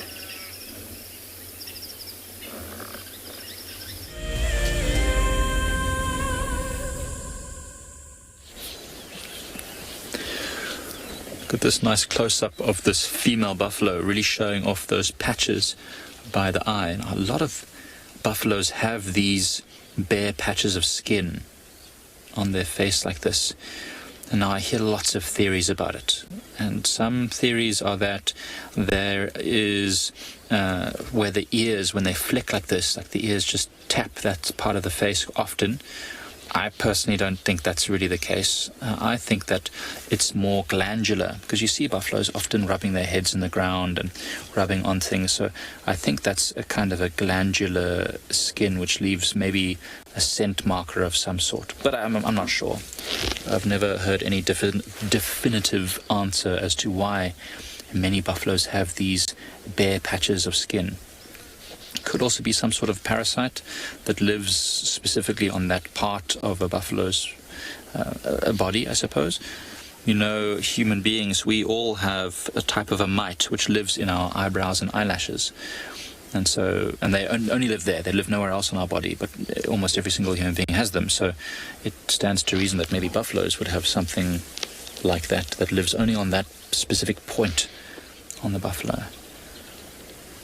You can see all of them now just ruminating, no longer really walking around and feeding. The feeding has been done for the day, and now that it's warming up slightly, it's now time to just regurgitate that food back into its mouth from the first stomach chamber, and then chew it again to get more nutrients, and then re-swallow it and over again. Remember, this is a ruminant, so it's got a four-chambered stomach, unlike the other bulk grazers that have just the one big stomach chamber. Or not really just one, but anyway, it's much more simplified than the four-chambered stomach. And this is a slow process, releasing energy slowly over time, but it's very efficient. Whereas the bulk grazers, things like elephants, for example, bulk feeders, they just ferment the food, and so they don't digest it very well.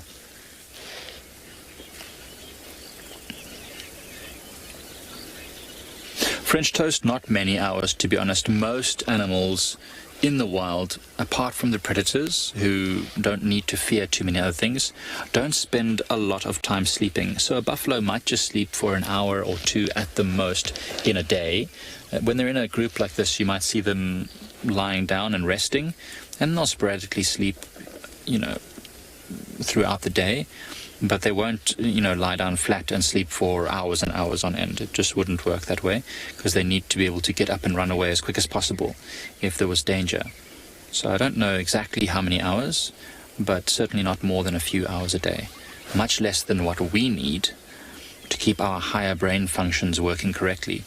Buffaloes often many wild animals work more on instinct than anything else. And so, they can operate on less sleep. Their body is just doing what it does, almost automatically.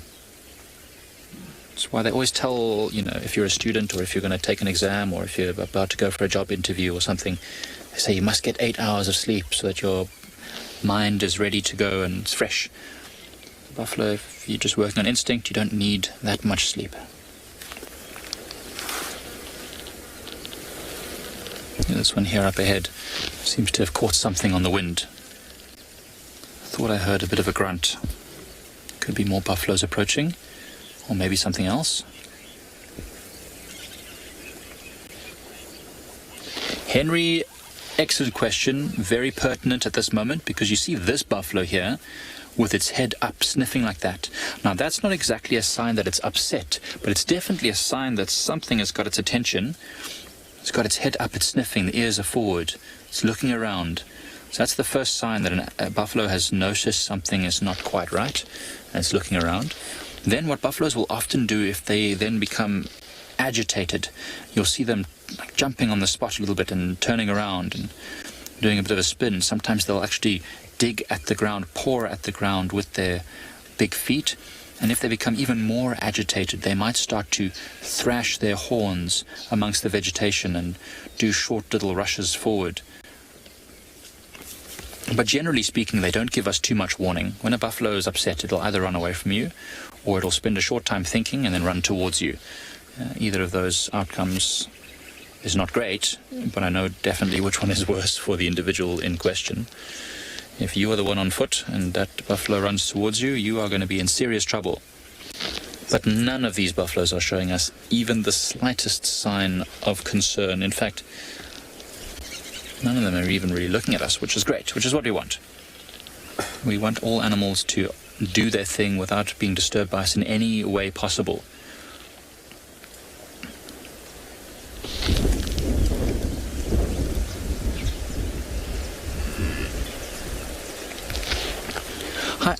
Hi Kenny, I'm 9 years old. It's nice to hear youngsters also watching today on Christmas Day, the beautiful animals out in nature on this live safari. Now, the most scariest encounter I've ever had, I've had quite a few scary encounters. Maybe if I can talk about a buffalo encounter. Well, so I was walking in the northern part of the Kruger National Park, which is very full of buffaloes, lots of buffaloes, and we're walking in a thick area full of mapani trees. Now, we don't have any mapani trees here, but they grow thick and green, and it's very difficult to see anything on there.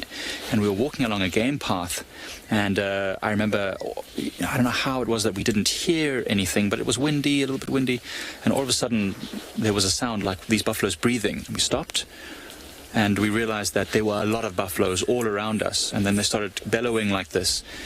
And we couldn't see them at all. We just could hear them moving around, and they must have caught our scent because they started to charge around.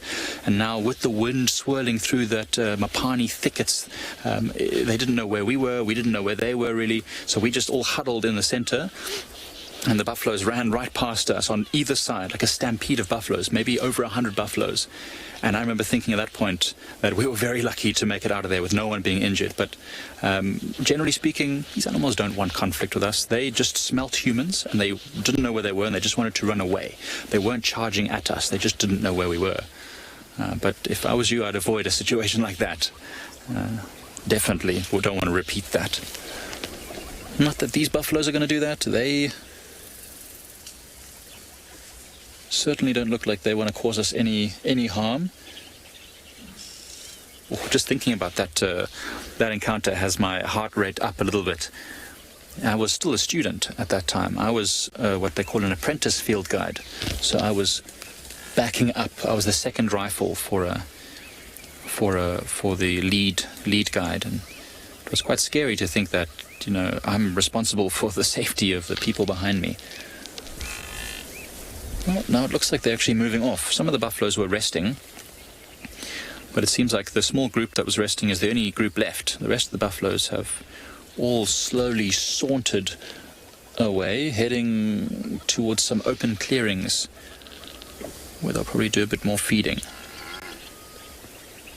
The nice thing on a day like today is that it's not so warm. So they don't need to find shade and shelter. They're not going to overheat. They can slowly plod along the whole day looking for the best grass.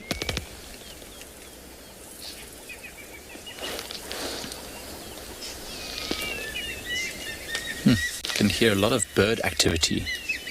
Sounds like the Wahlberg eagle is maybe having a little bit of an argument.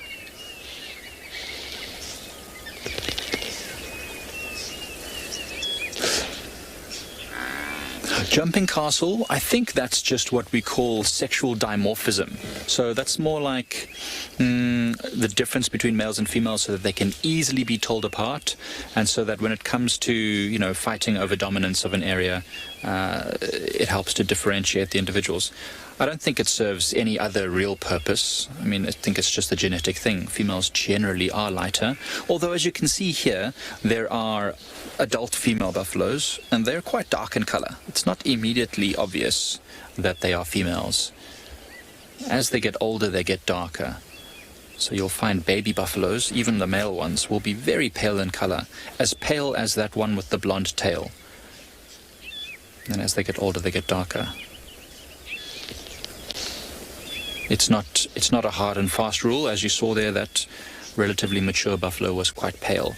And I mean, we might even get leucistic individuals, which are almost white in color, or even albino buffaloes, which are completely white, no color at all. And they even have red eyes, which is quite unusual. And they wouldn't survive very long, because without the melanin, which is the dark pigment, what makes them dark like this, without that they would suffer from the UV radiation from the sun.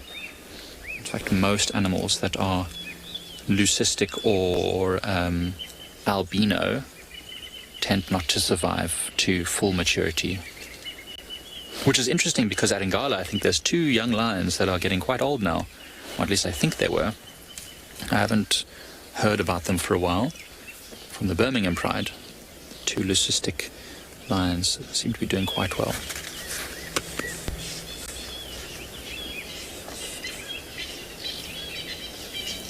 These ones don't seem like they want to go anywhere. They're big and strong enough, even if they're not in the massive group. As long as there's a few of them together, they can look out for each other and keep each other safe.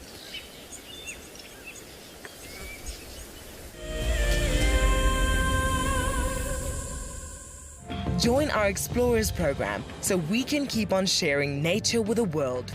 For a monthly subscription, you will have the opportunity to win fantastic Wild Earth expeditions, have access to an animal identification app, receive weekly highlights from our shows, and much more. All the money will go to keeping these live safaris on air, which in turn connects a global population with nature. Wild Earth is launching our brand new Explorer program with an opportunity to win a very special Wild Earth expedition. The lucky winner will get a behind-the-scenes Wild Earth experience at the magnificent and beyond Ngala Tainted Safari Camp. The prize includes a 3-night stay for you and a friend with a chance to sleep out in the unique Ngala treehouse. Become a Wild Earth Explorer and stand a chance to win this and many other prizes. Terms and conditions apply. My name is Lauren, and I'm currently working in Djuma Private Game Reserve here in South Africa. I love answering your questions during the live safaris. It's my favorite part. It feels like you're on the vehicle with me, and I'm able to teach you exactly what you want to know. If you want to ask a question on Wild Earth, then you need to register on our website. Once registered, you must go to the live safari page and ask your question below the live feed. Hello, boy. You are a monster. And he's coming right up to us. Hello, boy. Oh, settle down. Settle down. He is very, very close. He's pushing his trunk against the car. You can feel the car moving. Hey, hey, hey, hey. Stop that. Expect the unexpected here on Wild Earth daily.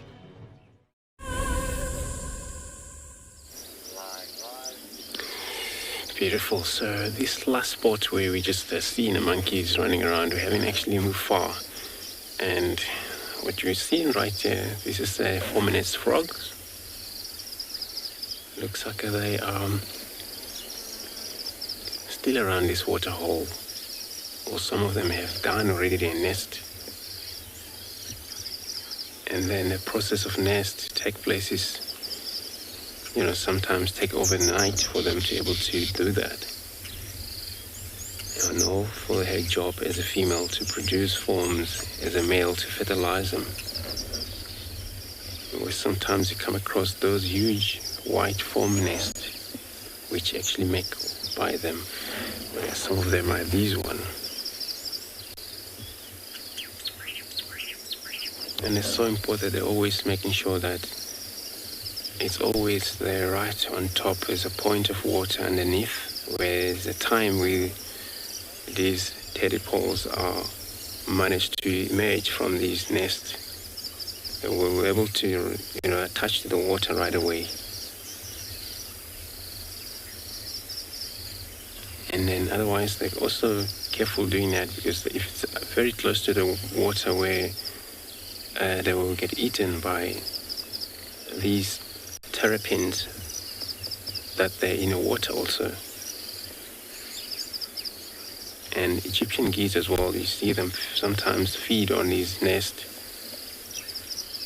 And that's why, sometimes they gotta make sure they're out of reach, away from the other predators. And since we have a lot of rain, you'll be seeing a lot of, or hearing a lot of a noise of frogs, especially at the night.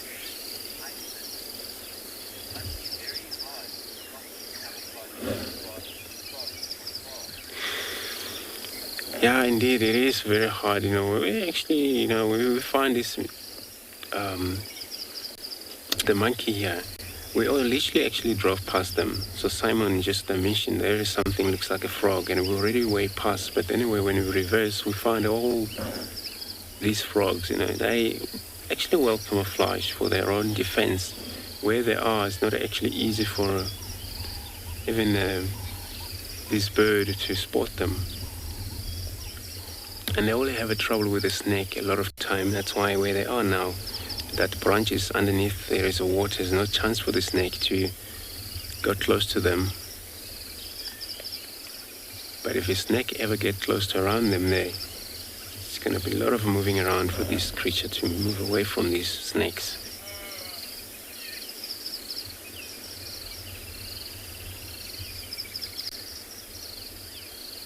And the formanous frogs, you often sometimes find them during the time where it's not actually breeding season, mainly when it's not a raining season. Then they won't, more likely not to actually able to lay their eggs, because it's a waste of time.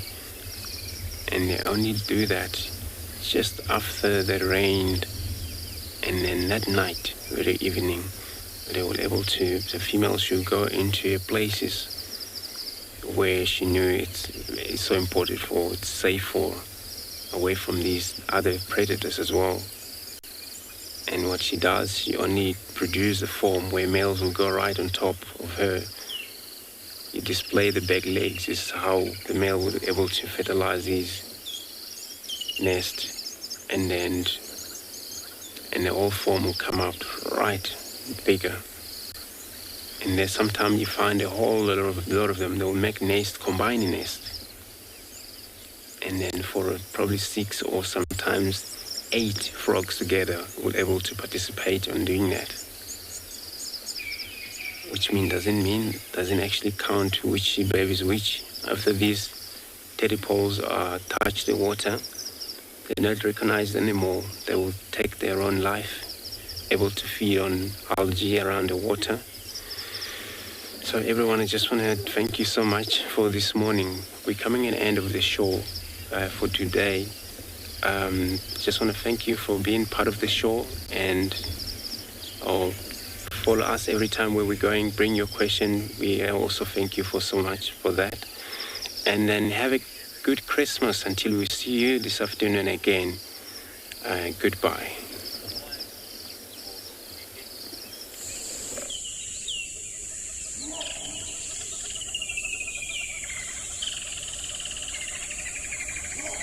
Coverage of an African safari and may include animal kills and carcasses.